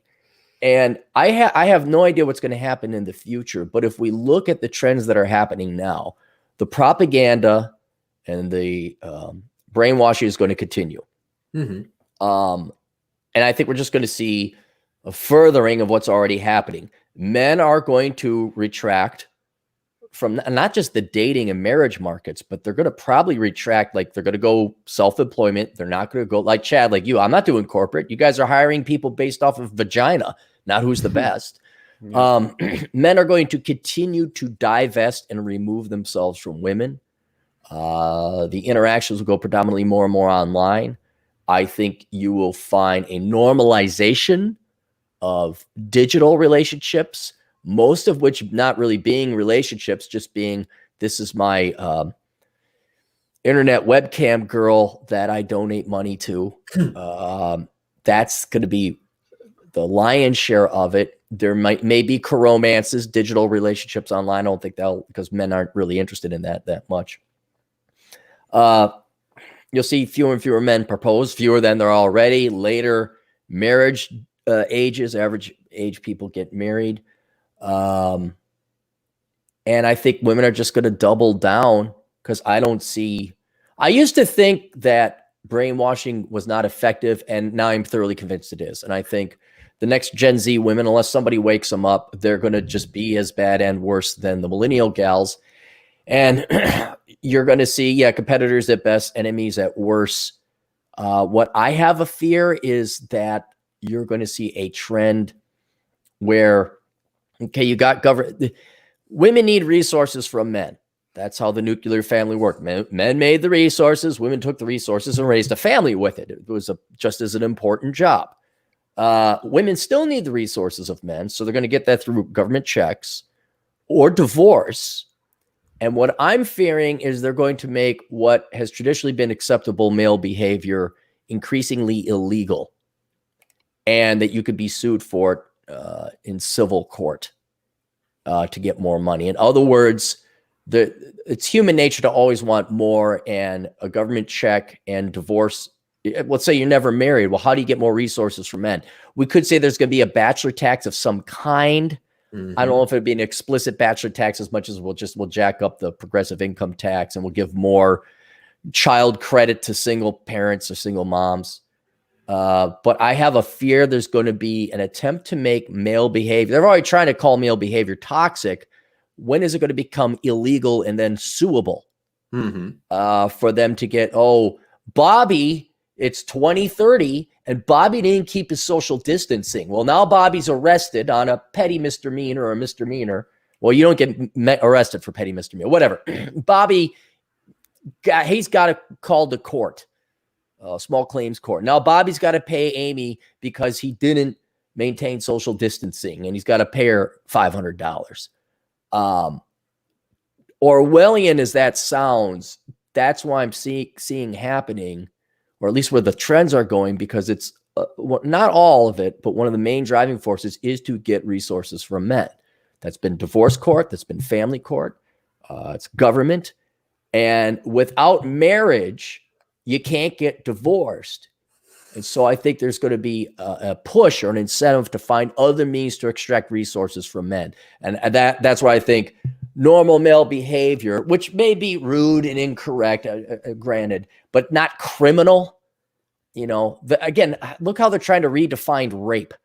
Look how you don't even need evidence of rape. Look how they're not even going to the cops for rape. It's revenge now in many instances. They go to the circus court at college, you get the kid kicked out of college. You don't go to the cops, which they go to Facebook. Right. It's like, well, then you really weren't raped. I'm sorry. If you were raped, you'd be getting the cops on the horn and getting that motherfucker in jail because you'd hate him so much. So it's stuff like that. This proto behavior, this early behavior where it's immediate victimhood and I want to get revenge. I think they're going to switch. I also want money now. I wonder how that will go with kids. Because I think they would want to cut out men out of the equation. But then I wonder, how are you going to do that with kids? Or by law, it will be capable of okay, I had sex with him once and now I have his kid, but I want nothing to do with him anymore. Right. This is now mine. Right, but they're going to require his money. Right. Yeah. Well, that's what I'm wondering. How are they going to do that? Okay, I want his seed, but I don't want anything to do with him.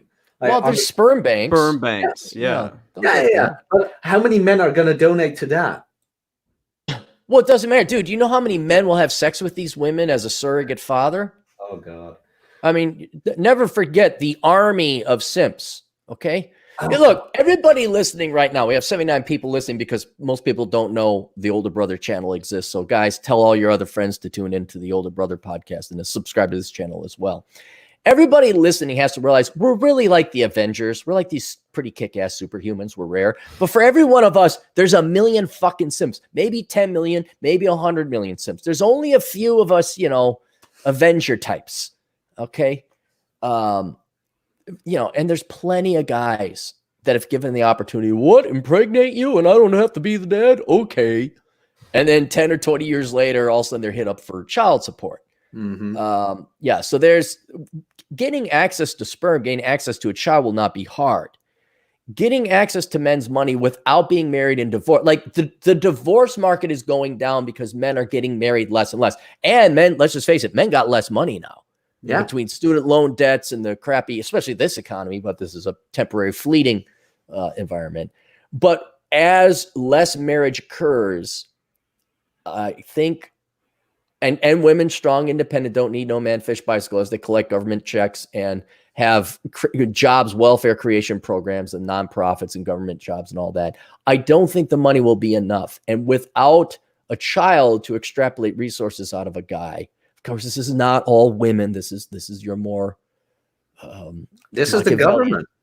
It's the government, and I'm afraid to think of the percentages, but this is not going to be a small percent. I think your Gen Z boys are gonna.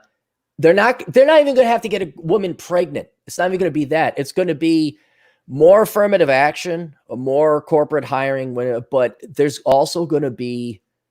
I fear this the most, where it's like that behavior that was acceptable in 1993 is illegal now. And now you owe that girl, money for failing to maintain social distance, for calling her 3 times when she said she'd go on a date with you. I mean, it's going to be real interesting. I hope it doesn't come to that, but knowing, me being a misanthrope and knowing human nature, they're going to go after the money somehow.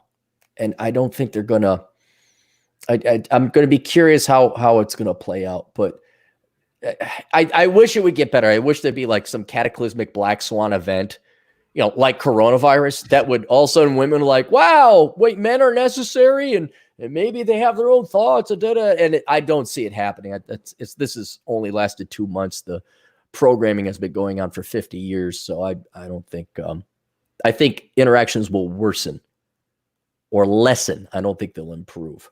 Mm-hmm. Colleges have more women these days, right? Like that's what the percentages are. Yeah, about 55-60% to 40-35%. Yet another reason why it would be excellent if the university system just crashed. It'd be for the women's own benefit because they're all majoring in stupid shit. Yeah. I mean, don't cut the STEM program, don't cut the accounting program. Keep everybody in there, male and female. But it would be it's going to be, if the university, especially the liberal arts, okay, let's put it this way. When the University of Ohio cut the African American Studies Department and the Diversity Gender Studies Department, who did that benefit the most? The people that were thinking of majoring in that. Right. The predominantly, I guess, would be black and minority and female students who would have majored in it. Because what would they have spent their money on? Worthless shit. 75 grand on some absolutely worthless piece of shit degree, probably damaging because no one's going to hire you because they're like afraid of getting sued. And so if you were to cut the liberal arts, that's going to disproportionately help women. They're not going to think of it that way because my dreams. It's like your dreams are never going to be realized. You're going to be in debt. And you're going to be like probably going on Kindle, not Kindle, Tinder, not even Tinder. But the booby website show, and showing their tits for money. The fans only. Fans only. So whatever. It's going to help women, but they're not going to view it that way. They're going to view it as sexism and destroying my dreams and all that. So, All right, nonstop trade for $2 again. How many genders do you think will exist in 10 years? Well, how many do we have now? Last I checked, I think it was like 122. When I was doing the research for how not to become a millennial. And I think it's going to get to the point that you will be able to make up your own gender, which is already happening right now. But I think each person will come up with their own gender. They won't believe in male or female because everyone wants to be special. They tried that a while back in the Netherlands. I can't remember when, a couple of years ago, where they wanted to stop showing your gender on your identification. My God, like the backlash was great. Like most people were like, "Are you a politician who's got better things to do than this horse shit?" That was so great. You ever get emails from people where they have their preferred pronouns at the bottom, after they sign off? It's like he, hers, his. Like the second I see that from a new client solicitation, I just delete it because that's insane. That's where you charge extra. No. You don't even take that client. That is a client that's going to sue you and be a problem. You absolutely do not take that client. Like if I ever have a tweet that goes viral, especially with among the non-binary community, which I say non-binary because I believe there's multiple sexes, okay, or multiple sexual preferences, okay. I'm open-minded, but when you tell me you got to use this made-up fucking word because I'm an insecure, worthless, no, go fuck yourself, okay. What do you want to be called? Steve, Frank, Bobby? I'm not calling you Z or Zer, okay. What's your name? Anyway, if I tweet something, let's say Chad takes a picture of like a pride display at the shoe department of Target, and I tweet that and say, I just want some fucking shoes, Target, and that goes viral. Let's just say that goes viral. When you look at who's like fucking Nazi, racist, it's always somebody listing their pronouns. And you know who's listing their pronouns? And I see tons of therapists doing it, I'll tell you that. Straight people. You don't see the Z-zer. Every great once in a while it's he, him, she, her, and it's a guy and it's a girl. It's straight people virtue signaling. And there was I don't think he was gay, some other non-binary, but he contacted me and there's a term for it. The trans community has this term, and I wish I remembered it. because it's when straight people try to virtue signal to trans people, but trans people see through the bullshit. So if you can imagine this, your conservative trans people, or at least your politically libertarian trans people, they hate that shit. Because it's all straight people. See how understanding I am? I'm so understanding. It's like, shut the fuck up.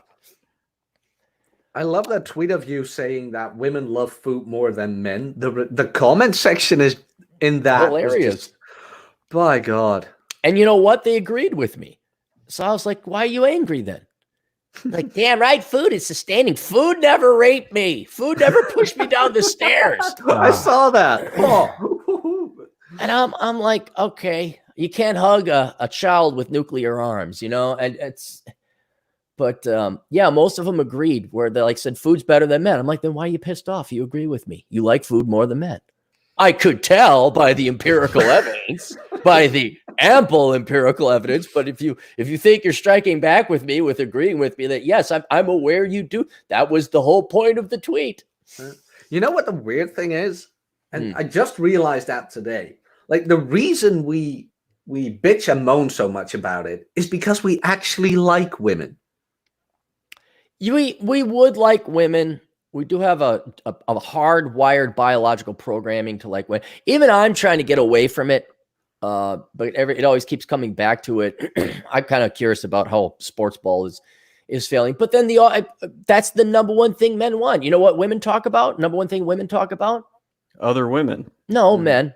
Well, okay, Chad may have a point there. It's debatable, but yeah, women they want the guys. But it's too bad that and I'll point this out again because I pointed it out before. One thing you will see within the masculinity movement, if we want to generalize it as such, could be manosphere, red pill, whatever, and you will not see it in the feminist or women's, not even movement, just women's discussion forums, women's conversation. What you will see in men's conversation is how to improve yourself physically, self-improvement, working out, staying in shape, dieting. And we do that why? Because why? We want to be attractive to the opposite sex. We want to get the girls. Yep. Will you see anywhere near the equivalent on the women's side of things? Absolutely not. They go the complete opposite and say men are shallow for liking thin women. Men should like big as big. They're completely unhinged. Here, Jack, move your headphones from the microphone. I'm getting an echo. All right. That you won't see that on the women's side. It just won't happen. And maybe there is occasionally a very rare traditional housewife podcaster or blogger, but they're certainly not mainstream. It's sad where it's like, okay, men are willing to give you what you want, but women are like, no, you better, not only are you going to give us what we want, but we're not going to give you what you want. You better like what we want. And it's like, no, you can't get an erection for a fat chick. It doesn't work.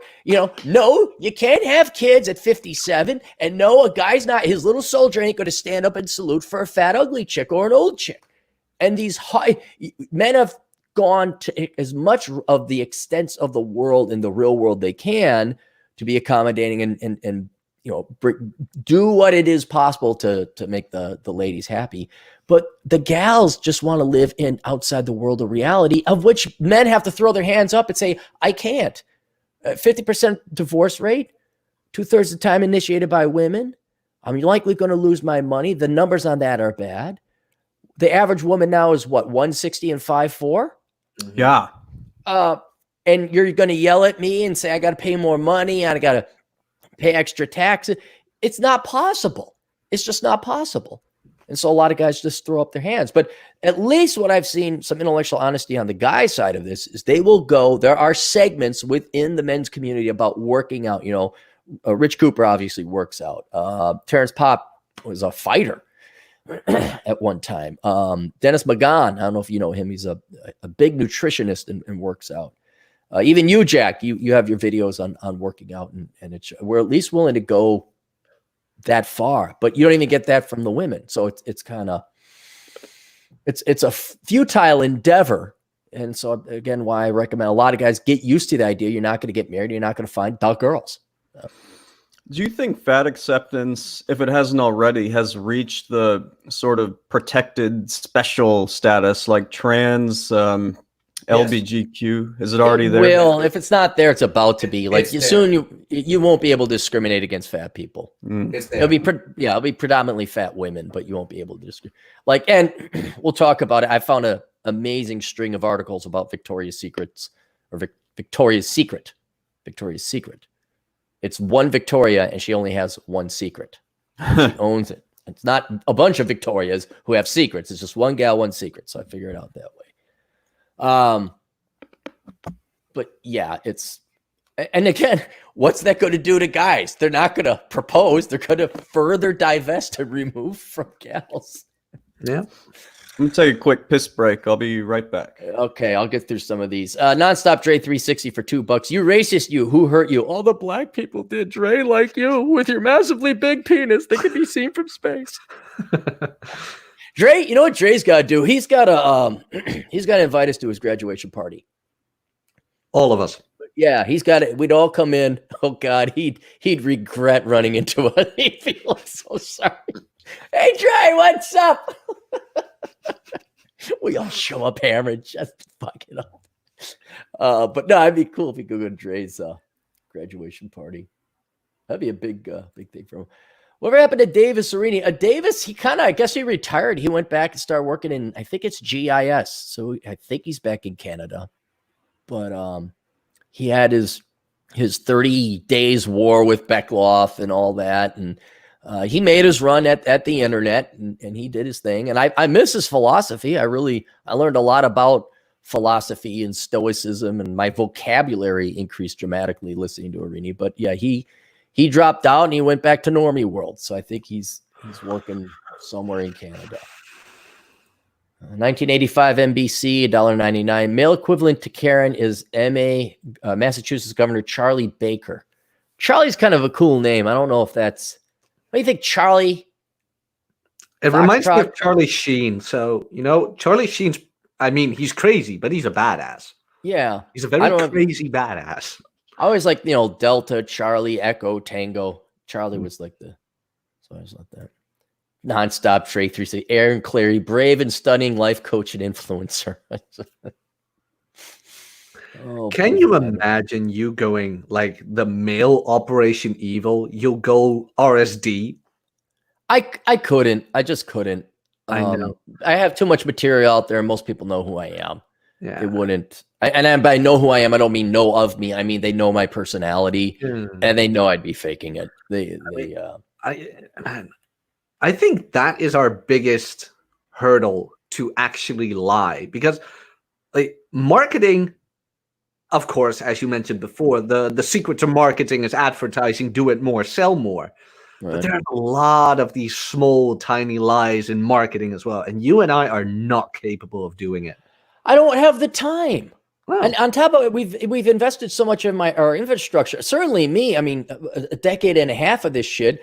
Look, now you can go back and look at some things. Like, oh yeah, I was wrong there. The data has changed, or I was proven wrong. It's very rare, but I was always intellectually honest. I always said what I thought was the truth at the time, what was likely to happen. And you build a reputation and you get people to follow you, and especially admitting when you're wrong or you fucked up or something like that. That's very key and important. But to constantly lie, fuck that. You got to be somebody else. The greatest thing about being an internet media personality, whether you're broadcasting, YouTube, whatever, as long as you're yourself, you never have to act. You really don't have to add that extra bit of work. You don't have to remember. Think about all the conservative thoughts out there who really didn't believe in conservative or capitalism or whatever. We're just trying to sell capitalism through their tits. Do you know what a pain in the ass it must have been for them to every day wake up and act like they're, either traditional or libertarian or conservative girls, and to force their puny little brains to just know the words of what to say, but then to also understand it to a point that they are asked about it, they could potentially defend their position, but not really, because they didn't thoroughly understand, be it economics or political philosophy or anything like that.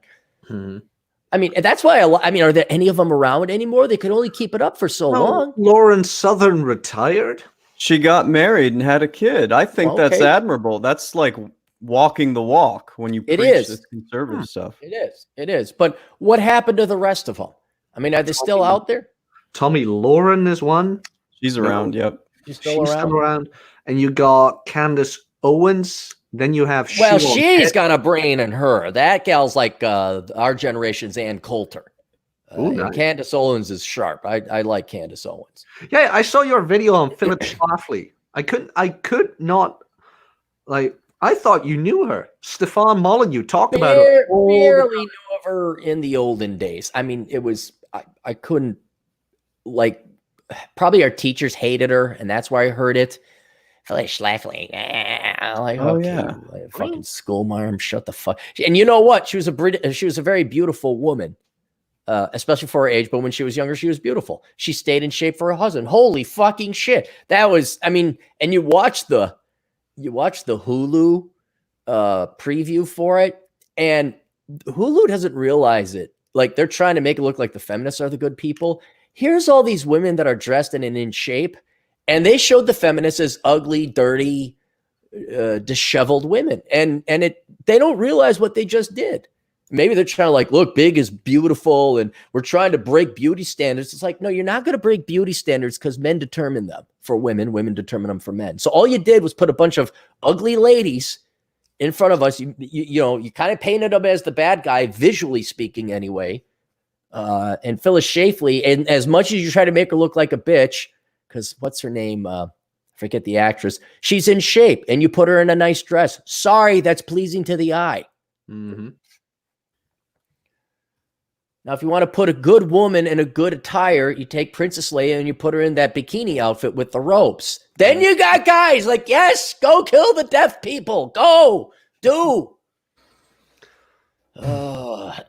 Judd Grover, $2. Bachelor tax exists. Credits for marriage and children. Yeah, no, there are other forms of the bachelor tax. It's Obamacare is actually pretty big. That's another one, tax. Right. Where I got to pay for birth control that I don't use. Right.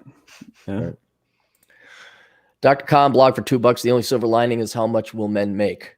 A take? How much will men take? Take, yeah. Of all this crap. Of all this bullshit. Yeah. They're not. A lot of guys are going Ghost. A lot of guys are going MGTOW. A lot of guys are going Galt. I mean, you don't have to make that much to get by as a guy. You really don't. You just need a third to get by. I mean, I pick on Beckloff for living at home, but him and his dad are like totally bacheloring it up. They get by on very cheap incomes. I think men they'll just go fishing. I don't think men are going to strike back. They're just going to be like, I've had enough. I'm going to go fish. We won't. We seriously won't. And that's where stoicism comes in very well. The acceptance and realization of that your life can be very peaceful when you stop when you stop caring and being agitated by it and realize that they are the one who are frustrated and angry. Right. Well, it's not even that I want a toll of revenge. It's like, especially with, that little minor cancer scare I had. Not that I already wasn't aware of finiteness, but it was even reemphasized more. It's like, do I want to, and this is again why I'm kind of going to be okay if I like leave kind of the girl stuff. I'll bring it up every once in a while, but I'm okay with economics and Operation Evil going on to other things. But man, I've spent enough decades getting pissed off at parasites and, socialists and communists and other people who violate the law and are just parasitic people in general. But if you look at them, again, life is going to do your punishing for you. And if how much men will take? Well, you're going to take it all, but you're going to let go of the whole damn thing.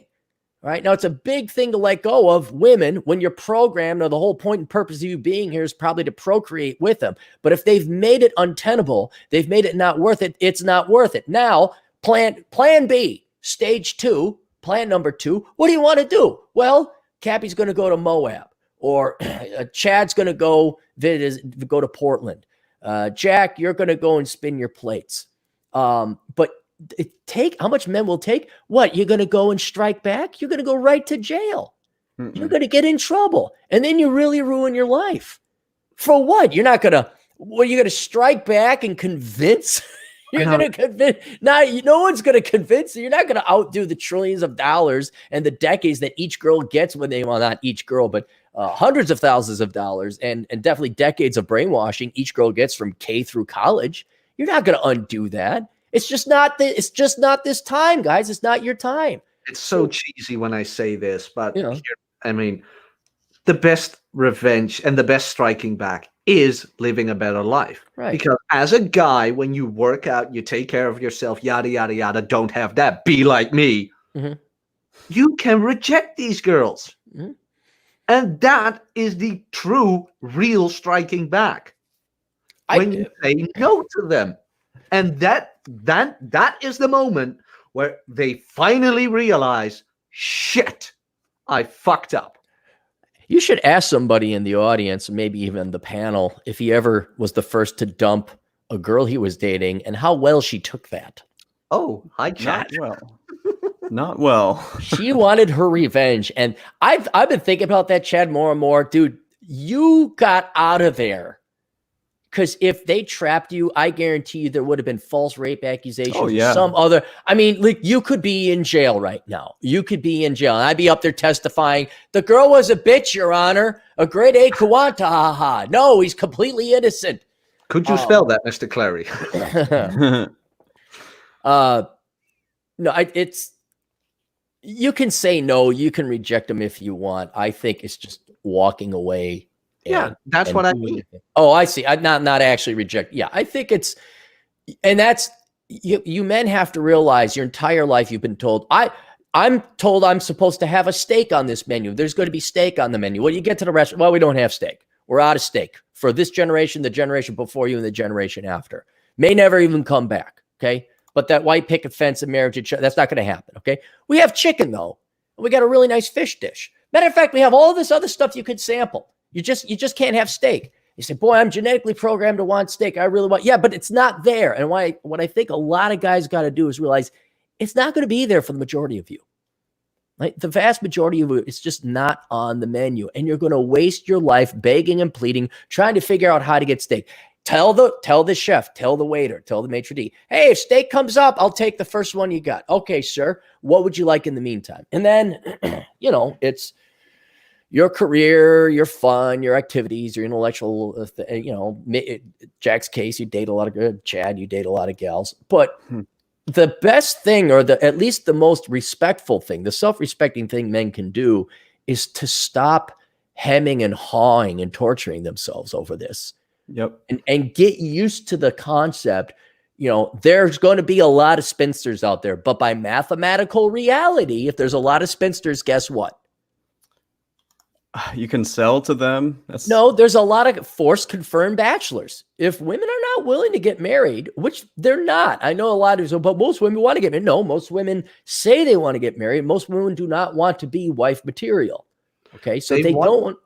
Well, you put it differently. Like they want to get married, but do not want to put the work in to be marriageable. Which is like, I want to fly, but I don't want to go and learn to get my pilot's license.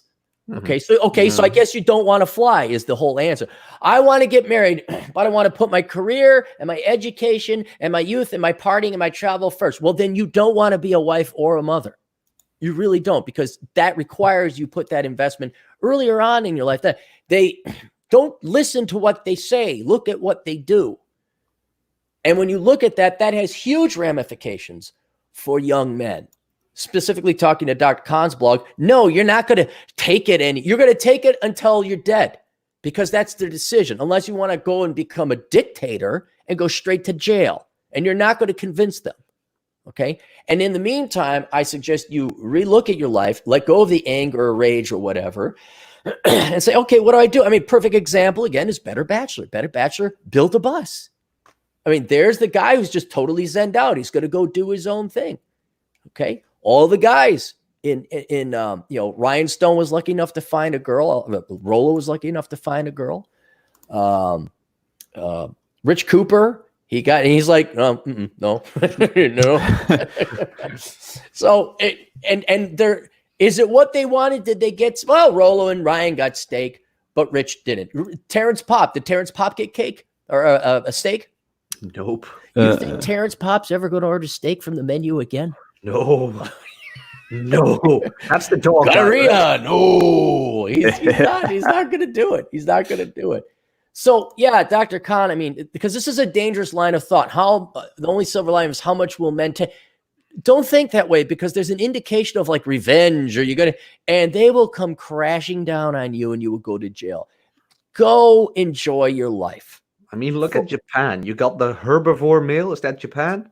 The grass eaters, yeah. Yeah, I mean, they have retreated to their Nintendos, their waifus, things like that. Like, and I don't agree with that, but no. I don't agree with that. Absolutely not. Far from it. But those are things that will happen. Men will retreat.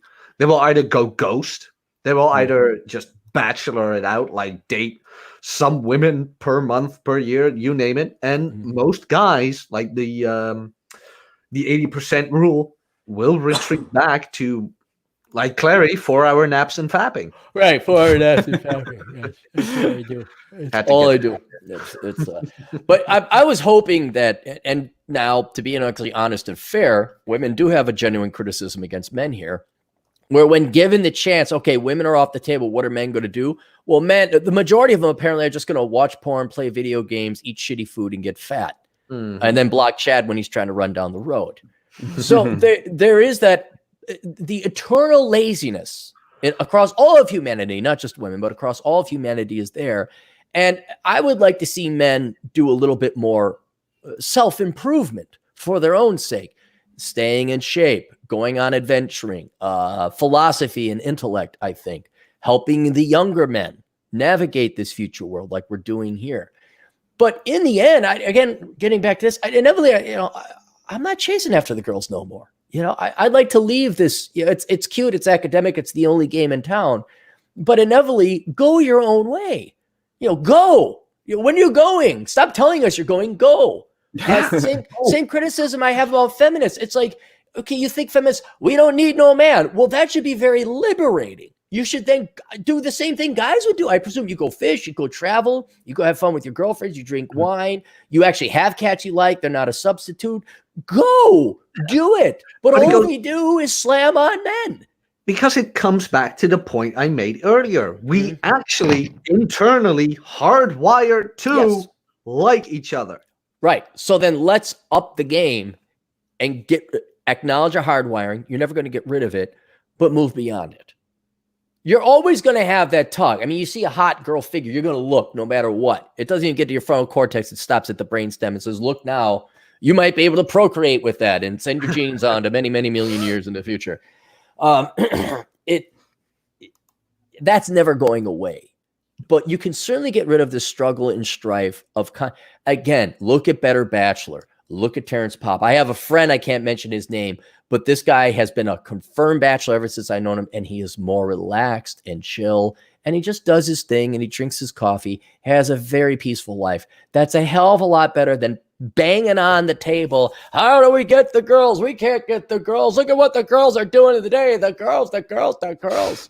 And fine, we make money, and it's intellectually interesting, but at a certain point in time, what is it? The red pill cycle, you take you go through some crisis, and then you hit bottom, and then you have red pill rage, and then there's the acceptance. Well, what I'm saying is we should then get on and live your life, like move past the women, but other people then sit there Monday morning quarterback, and understandably so, look at the women and what they're doing.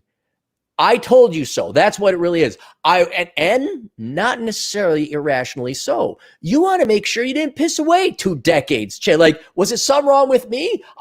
What the fuck is wrong? Holy shit, it's not me. I'm saying you should celebrate for at least a decade. But how long are you going to celebrate that? Especially now that the internet has pointed this out for you. It's enlisted and enumerated and categorized, and books have been written about it. We have shows like this. You got it. The algorithm has been unlocked. We've unlocked the secret. Now let's derive final conclusions from this and move on in life and go to Moab, ride the motorcycles. Whatever it is that you guys want. Maybe find that nice quiet girl that you wouldn't have looked at before. Maybe throw in, oh wow, here's a girl that could cook and treats me nice. This is better than you're ever going to find, motherfuckers. But for God's sake, free yourself. Remember when you were 4 or 5? Oh, great time. Remember summer vacation when you were a little kid? Super Nintendo all Running the way. around, fishing, begging, still light out. Let me stay up, Dad. Sledding down the hills. Then at 13, you don't have your life. You lost your life because you were enslaved to genetics and biology and programming and the womans and the girls. The girls. Now that you know, okay, fine. You're not going to undo your brainwashing. You're not going to undo your genetics. But at least give yourself the peace and serenity after you go through all this. Even with, I'll grant you a decade of celebration. Okay, like, holy shit, it wasn't me. I was right. I was the good guy. Look at me now. I make the 6 figs, bro. But I really do make the 6 figs, and I've got no debt. And but they still reject me. Ha ha ha. Little do they know. Okay, fine. Get that out of your system. But then move on. Then achieve a Zen. Like, bring him up again, Beckloff. He's truly, you listen to his podcast, he's more interested in his comic books and his comic figurines than he is girls. You throw a redhead in front of him, he'll be all, he's not going to turn it away. Better Bachelor. You think Better Bachelor spends a second on the Tinder swipey app? No. He's no chance. Got his buzz. He does the show. I mean, his purpose is doing the show. But just guys, for the sake of it, once you're done celebrating, once you're done doing the victory dance, the I told you so dance, move on. At least in your own life. I'm not saying don't come back because it's not therapeutic. It doesn't help. But you've won. Now stop wasting your time like you did under puberty, chasing after the girls. And what should you make yourself? What should you make as the point of your own mental origin? You got to make yourself your own point of origin. Origin focus of the point of the mentalness. Whatever. Whatever that long-haired short guy said in Reno. So, yeah. Who hurt you, Cappy? Who hurt everybody? You know who hurt me? Rolo did by standing me up twice.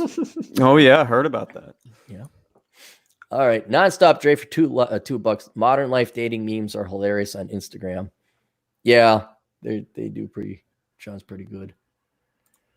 Nimble Fred for $5. Fat acceptance. Not only will fatties be protected, but encouraging fitness will be prohibited. They're still going to encourage like the Curves model of fitness. You guys know Curves? You got Curves gyms? Yeah. It's women only, and it's for larger women. And there's no shaming. There's no men allowed. And it's like, lift the 5-pound weights for 13 seconds. Okay, girls, there's your workout. We're going for a walk. Pace yourself. Then it's all about like, I'm getting cardio. It's like, on a 250-pound frame. It's healthy, I guess, but it's not going to cure your heart disorder, or it's not going to stop diabetes. Is this really real? Yeah, look up Curves Gym. Yeah. I'm a big fan of it. You know why? Because you get a lot of clients that way? No, they stay out of the gym I go to. Oh, like, yeah.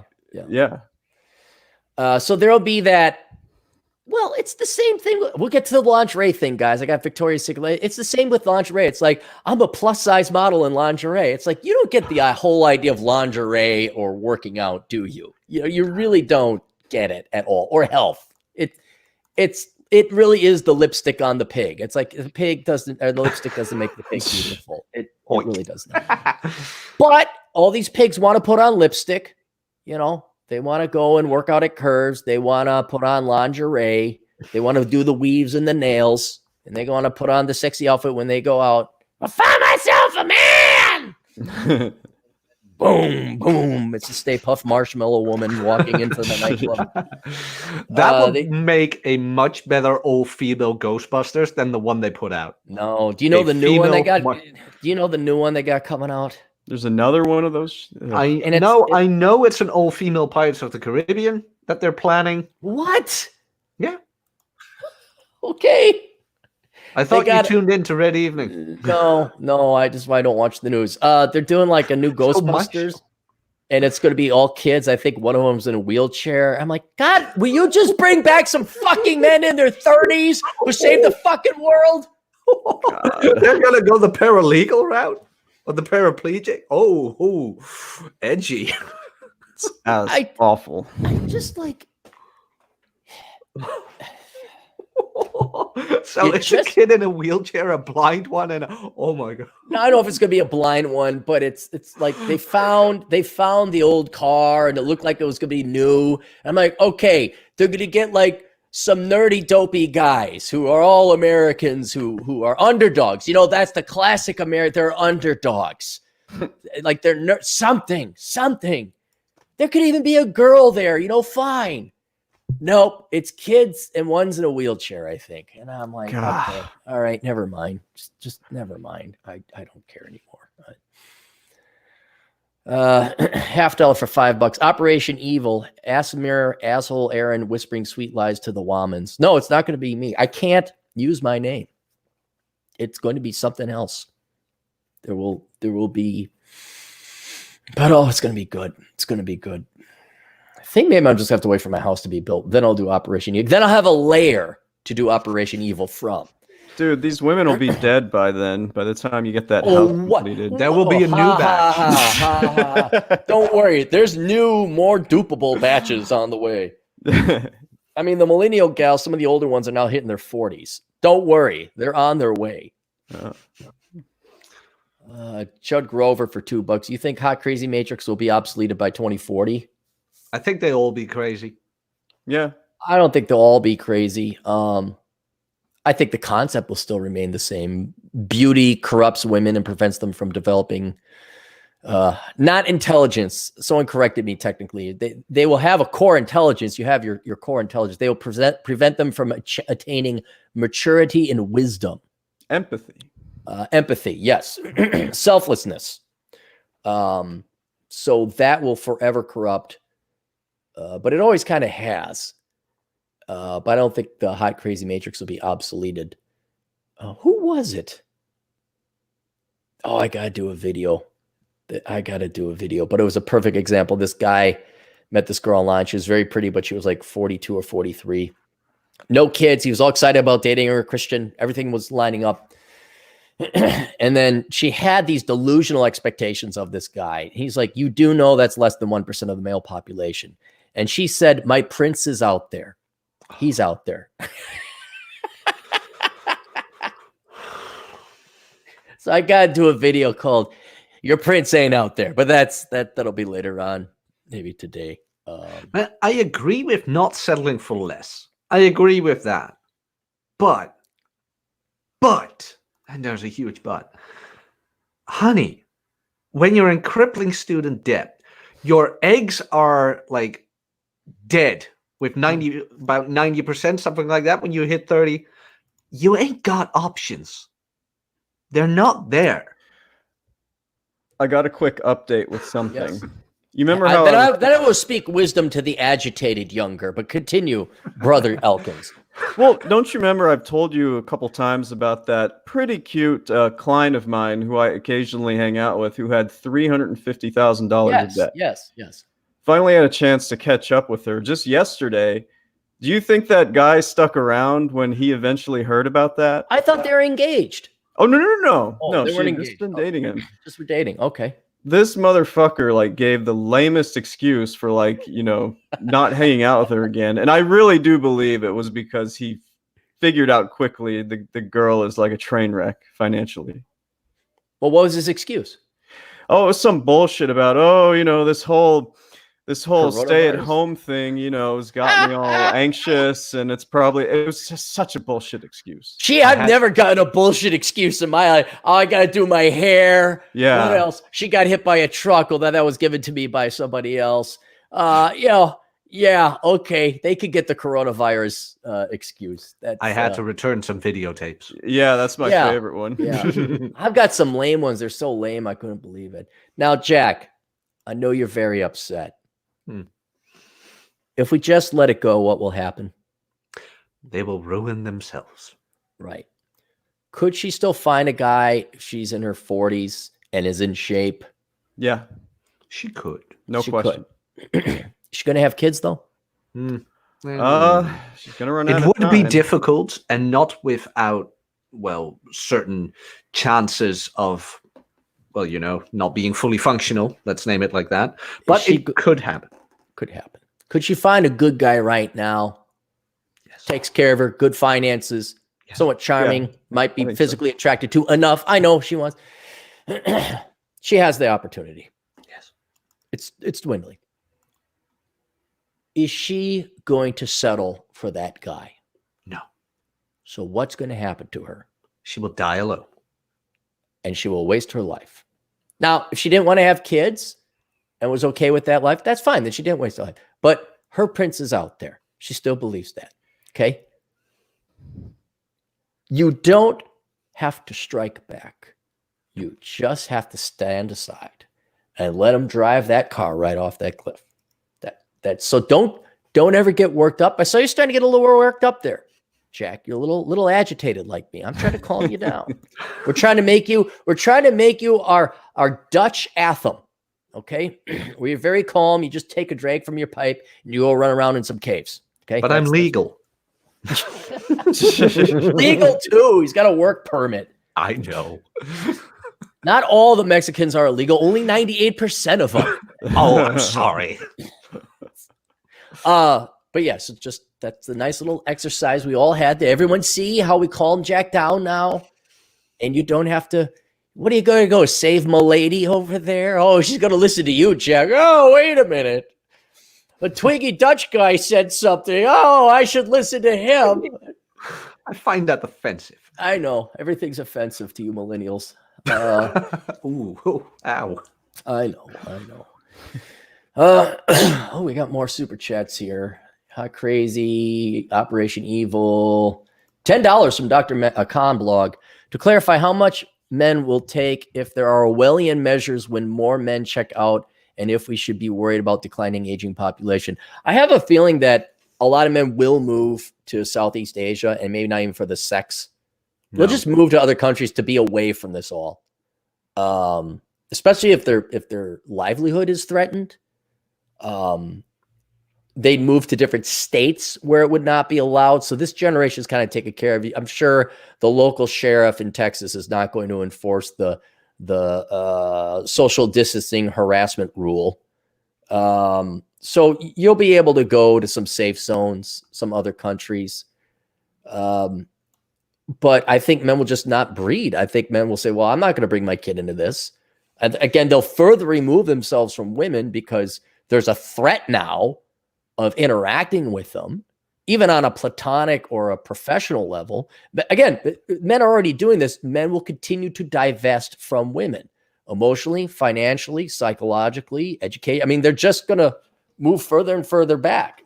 And, again, the future is the 1099 superior race. Your real producers, your real production is going to be single dudes and dudettes who got a great skill, and they'll contract, but they're not going to the office. They're not going to deal with any of that.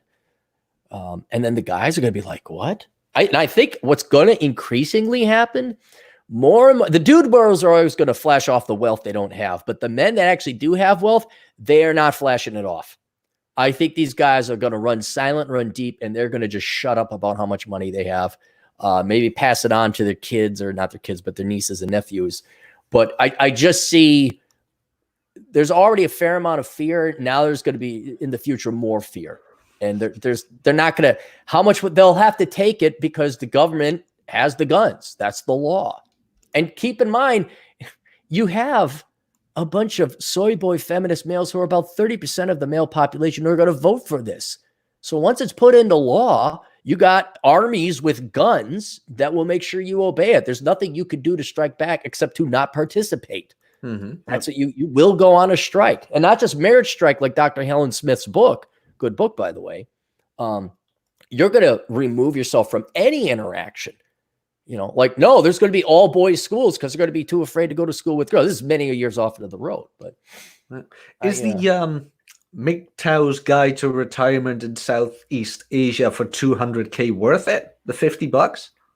I would say it is, and not even MGTOW guide. It's because he goes through banks, lodging, the savings alone on travel. Like, well, I should try traveling here. And he says, no, don't go there, or don't go at this hotel. He already saved you the price of the book.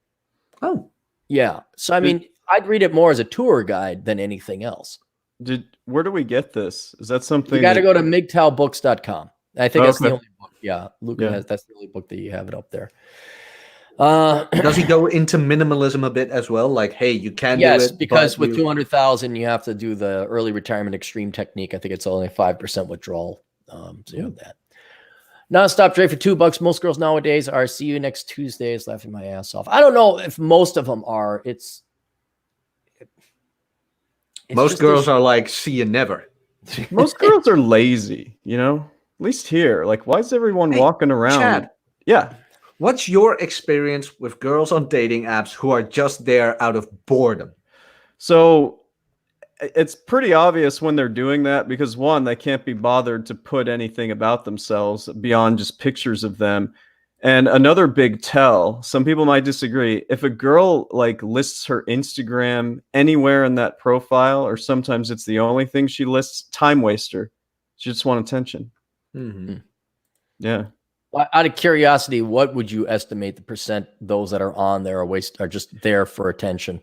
I think it's gone up a ton in the last couple of months because everyone's sitting at home and they just want to feel validated. So originally I would say, you know, probably 1 in 4 just wanted attention. Now, at least a third, maybe more, just want validation. All right, then because I was looking at whilst playing the swipey game, a lot of them did seem to be serious. I mean, they seemed that they wanted to be dating, but for completely other reasons, they were not qualified to do so. I didn't see any like, hey guys, oh my God, you know, like with cleavage hanging out or anything like that. But you set it to what, 35 and up, so I could see the someday pictures? I actually went all the way to 42 or 43 because I wanted you to see how many were delusional. You know, a 41-year-old saying like, want kids someday.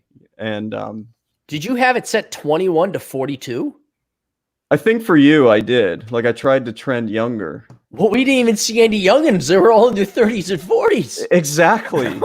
Like, it's pretty nasty on those things. I mean, it's such a waste of time. Oh God. We should do like a no woman week where everyone in the red pill just takes a week off and we go do something else. I think that would be very good. I still want your Nintendo Switch friend code so we can play online. All right. You don't know how to I don't want to learn how to do it. I have to learn how to do shit.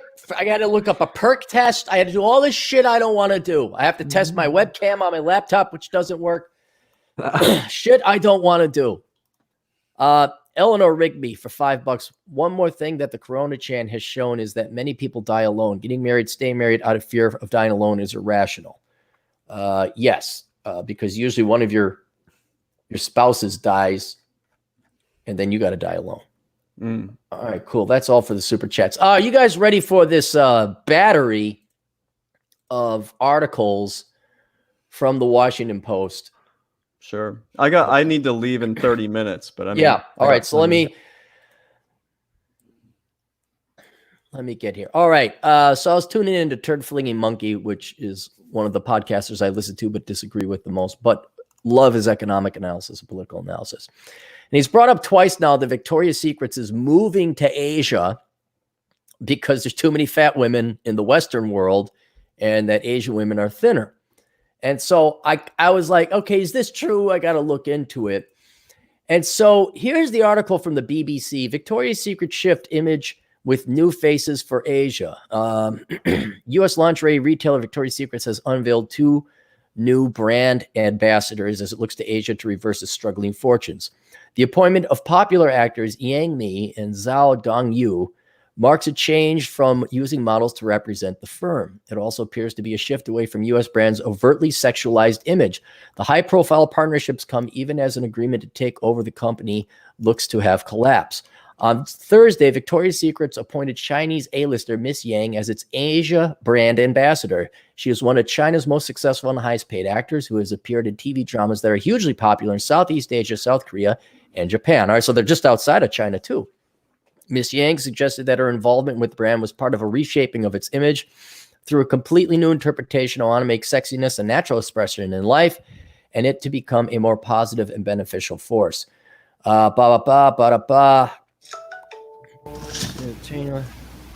Legal battle. What happened, guys? Someone's coming in loud and hot. I think it's you, Chad. There's nothing going on. Oh, there we go. All right, it's better now. All right, so they talk about how they're going on. They're China, Asia. They've targeted that. Now, this is part of a continuation of a trend because, according to Fashionista, which is, of course, one of my favorite websites to read, Victoria's Secret fashion show is in 2017 in Shanghai.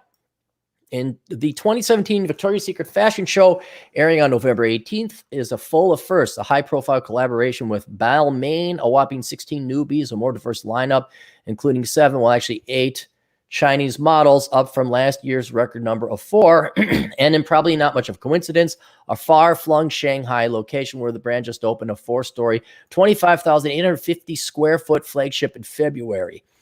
Victoria's Secret surely has its eye on the prize. China's women's underwear market is rife with opportunities, expected to grow by nearly $26 billion in 2021, up nearly 22% from $21 billion in 2016, according to market research. Blah blah blah. Booty boo, booty bee, beady bee. All right, follow me so far, guys. Yeah. Okay. So you're saying, okay, I could see where TFM and other people are saying Victoria's Secret is moving to China to get the thinner ones. However, we did all know this. You did know that Victoria's Secrets was failing here in the United States and Western Europe as well. Yes. Right? And the primary reason was why? Because of the fat acceptance? No. The other way around? No. No idea. Lack of no Target customers. Where do you buy Victoria's Secret? Oh, in the malls. There's no more malls. Right. Even Fredericks of Hollywood closed down many years ago, and now everything has gone online. Okay. Victoria's Secret, fashioning themselves more of a high-end brand, they maintain their stores, which is one of the reasons. So then they started closing down the stores. So let me find it here. Nope, that's not it. There was another article. Never mind. They cite online sales, margins. And then in 2019, guess what they did? And here's where it gets interesting. No idea. 2019, they canceled the Victoria's Secret show forever. No. The Right. catwalk thing? The catwalk thing. So that's gone. That's done now. Okay. So now there's evidence that it is this fat acceptance movement. And if you read now, of course, this is if you want to believe the Washington Post, and they make me want to turn off my browser, which I don't want to do. But this was written by some woman in the Washington Post in 2020 in February. 5 factors that led to Victoria's Secret's fall. She does not cite high margin cost physical stores, but she says Victoria's Secrets was one of the most resistant to change in diversity and fat acceptance. I remember that. So Victoria's Secrets is holding out. They were throwing up the fat models. They're still doing the show as early as 2019 until they closed it. Now here's this. Flair magazine. I'm sure you guys did it.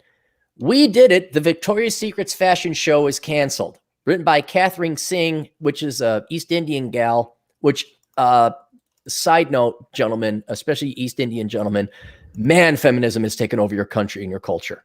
I've heard about that. It's not like 1 out of every 3 of these articles you read from the West is now written by an East Indian woman.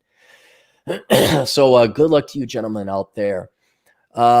Victoria may have a secret, but now she doesn't have a fashion show. On November 21, it was officially announced after 23 years, lingerie brand Victoria's Secret is canceling its annual fashion show. According to Fortune, L Brands, the company that owns Victoria's Secrets, said the decision was part of a move to evolve the messaging of the company.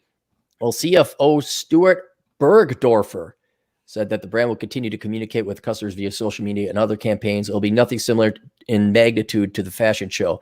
This is the woman writing. As you guys, I am so proud of all of us. To be quite honest, it's the consumers that did this. We've been pretty unhappy with the brand for years. Between their blatant cultural appropriation and narrow conceptions of what a woman should look like, they were becoming increasingly irrelevant in a post-Savage ex-Fenty world. I don't know what that means. While the company denied that the cancellation is related to declining sales, the fact remains the company's sales have been in declining since at least 2016, according to Fortune, with a 7% dip in the last quarter. And you can't argue the facts, BB, put an explanation, because this is a professional journalist. This feels like one of the first few instances where outspokenness and outcry led to actual tangible change against the big dogs. I, for one, am thrilled, and I am not alone. Here's what the cancellation means for the intimates industry and Victoria's Secret's moving forward. The cancellation has been a long time coming. I'm just going to go through these abbreviated. It's a sign that things are changing. It's model horse and pony shows evidence of what bubble gum, pink, bedazzled stuff the company's putting out. People aren't buying it anymore. If Victoria wants, they'll have to change too. Sexy through only one lens, and now they're redefining beauty, fat acceptance, and all that other stuff. So she's proud, victory for feminism, and all that other stuff. So let me close out of all these. So it may be right that TFM is right. Victoria's Secret says, forget it, we're going to Asia. And so what they're going to see, because LB Brands, I think they own Bath and Body Works. What they might do is now diversify this and say, okay, here's your moo lingerie for Western women. But they're going to go to Asia, I think, because at least those gals want to be feminine. They can have their little skimpy lingerie. Why would Victoria's Secrets want skimpy lingerie and not large volumes of cloth lingerie? Because that's what we're going to pay attention to, or scantily clad. No. They are right. The number one consumers of lingerie is not men, it's women in the United States. So now fat women think they're beautiful because they buy something sexy, but then they put it on this disgusting canvas. But that's makeup world. That's makeup on a pig. That's imagination land, where they get to think that they're beautiful because they bought a slinky outfit, right? Why would a clothier want to sell skimpy little stuff as opposed to yards of fabric? Because of the costs. Saves costs. Right. Yeah. And so I have a feeling not only is China a growing market, I presume lingerie would be a luxury good. It's not necessary, I suppose. I think there is some validity that this big is beautiful, beauty at any size has driven Victoria's Secret out of the Western world to now target Asia. They're going to, okay, fine, here's your moo dress. We're going to charge a couple extra dollars for it, by the way. But I'm going to be very curious to see what type of lingerie forms overseas versus that of the Western world. It's going to be great. And it's going to be awesome. That's it. And just getting back to what we were talking about before, they want to believe big is beautiful. So now, and you're just going to watch that car drive off that cliff. Used to get me angry because what is sexy attire in women really for? For us to enjoy. For men. Supposed to be. And for women to attract the men, assuming they want the men. Now, are men part of this formula anymore? Not in the West. No. And should you get upset? No. No. That's their choice. Women want to make believe they're beautiful. They want to wear plus size lingerie. Knock yourself out, girls. What will they very not likely have? A partner. They will not have their prince. He's out there. I'm just getting my fat lunch in Asia, right? Never settle. I have found one place that does not put plus size models on the front page. They still know men are the number one. Well, maybe not anymore. They still are advertising to the concept of women who do their men the kindness and courtesy to stay in shape and know that men want to buy their women lingerie. They do not put plus size models on the front page. You can select plus size later on, but all the other major clothiers, what is it? There's Fredericks of Hollywood, and I think Yandy is the other one. Yeah, those two were competing when Yandy went online first, and then almost put Fredericks of Hollywood out of business. And there's another one, which I'm afraid to tell because then I'm sure all the fatties are going to go and complain about it. You know? So Did you happen to see the one I sent you, the Dutch brand? yeah, I forget the name, like Herkimers or something like that. Almost close. What's it Hunkemüller. called? Herkimüller. Okay. So, No R. Hunke, like hunk. okay. Hunkemüller. Miller. Müller. No R at the end of that one. At the end of that one, there is an R. Oh. But at the end of the first part, there isn't. Hunkamiller. Close enough. Oh, good. But they even have a section on the website. What do men like? All thin models. I was like, Wow. yes. Maybe we'll have to order and pay extra money to get that all delivered. What's the one you were just talking about, though? I'm not going to say it because I don't want the fatties to go and yeah, you're not displaying the fatties regular enough. Ah! I mean, just it's don't worry, they'll be co-opted, it'll be taken over. But for now, I just want to be able to, like, if the GF wants something pretty, it's like, oh, let's go here. We look, oh, what about this? What about that? Oh, that's a nice one. Let's get articles. Just I don't know. Search Victoria's Secrets Asia because I closed out of all of them. So there you go. I just want to point that out. That it is that Victoria's Secrets. At least one of the reasons they're moving overseas is probably because of the plus size women. Dr. Cohn Blog for $2. Millennials are boring. The Competent Man, $5. LB Brands owners of Victoria's Secrets tried to sell Victoria's Secrets to Sycamore Partners, but the deal failed. It looks like the brand has been destroyed. Yeah, it could be. It could be. So maybe they're going to try and sell it overseas. But it's sad that sexiness no longer sells in the United States. Yeah. It's, or at least that's going to be on its way out. So they have that there. Do you want a feel good story? And then we'll get out of here. Sure. Okay. Star Tribune. Suddenly jobless at 60, a Minnesota couple faces hard and unexpected choices.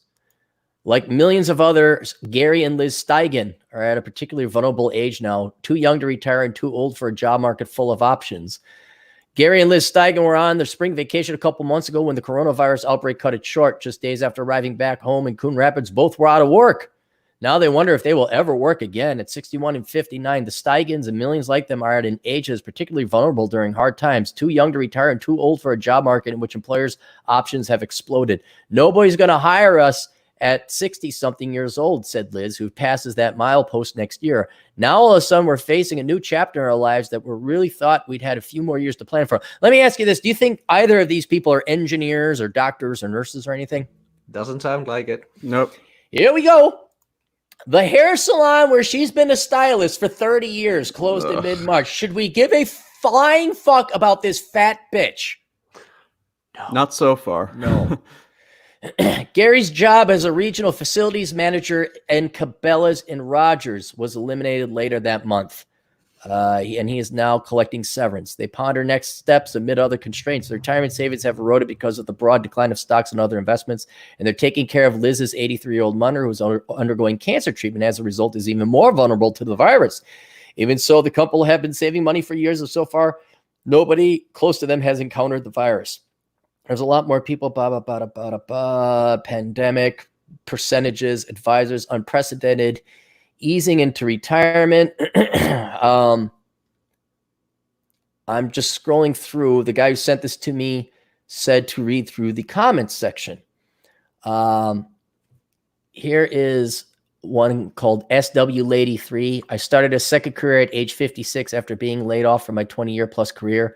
I'm in my 17th year on my second career. It's not always easy, but it can be done. And in my case, it has been for the best. I feel for the couple, don't want to work, blah, blah, blah. There was a couple of them in here. I started a new career at 65 working for a software company with mostly 30 years olds. If you think no one will hire you after 55, your prophecy will come true. If you can figure out a way to bring value to an employer, you can do it in the gig economy, your choice. So that's good. There are a bunch of them in here where they're complaining. I'm 70 and had 20 years of my retirement funds wiped out in the last Republican recession. Well, the CEO of my financial disaster company took a $22 million bonus. Now, with only a few years left to survive on another Republican recession is here. I'm really paying attention to how to get into homelessness. I have a dog and I will fight to the death to give her a good life come hell or high water. I just like to thank you sarcastically for all you friggin' Republicans. We have had the worst case society. It's all your blather repair. So she's not doing one. 20 years, good article. Darn it. 5 to last 3 career. Anyway, it's just maybe they've added more comments. It's just nice to hear that people who didn't start saving for retirement until their 60s are now suffering. That's what I'm always surprised at. I told you, right? A couple of weeks ago, 74-year-old client, customer, whatever you want to call it. And I'm like, why are you still working? You are 74. What did you do the past 40 years that you still have to work? And don't give me this, maybe he wanted to work. No, he didn't. No. Nobody at 74 wants to. Okay, I'm 45. I don't want to work anymore. I'm sick and tired of looking at your mugs. That's it. When I taught these finance classes, it was hilarious. And you want to see me put on a face. I'd say, okay, introduce yourself as a student so everyone gets to know each other.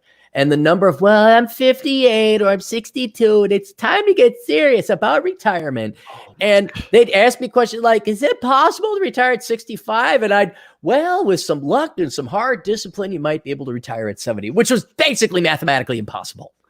And how did that make you feel? It made me feel good. It made me feel good. This was when I was training to learn more judo of the mind rather than yelling and screaming at people and trying to make things just.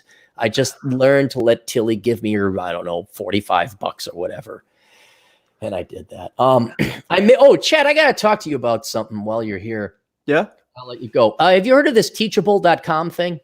No. What's that? Well, okay. So Donovan Sharp put together his Womanese class and it sold. He made a ton of money off of it. And so I'm kind of like, maybe I should get back into the teaching rack. And Teachable is this platform. I don't have to share it with the other company and deal with apparently Teachable is very open with what you teach, like, how to speak womanese. So I guess they let that go. So I guess they'd be more libertarian or libertine and what's allowed out there. Can you think of like a seminar you'd want to do, taxes, do's and don'ts or something like that would be in demand? Oh, absolutely. Okay. Let's look into it because I got a couple ideas. Anybody in the discussion room, email me or Chad or put it not in the comments section, the chat. Don't put it in the chat room. Put it in the comments section because I've done finance seminars before. I know I got all these books I've written. But at the same time, maybe you guys want something different. I don't know. Maybe there's something out there. I mean, the second you said that, like 10 ideas popped into my head, which would be useful. You know what I should do? Dating as a short guy. I should do a seminar. We could do that together. Hi, we're short guys and we date. They're short guys. What does it mean to be short, Chad? Well, Aaron, it means that you're not tall. A very interesting definition, sir. Yeah. All right, that's it. You guys want to plug your shit? Yeah, sure.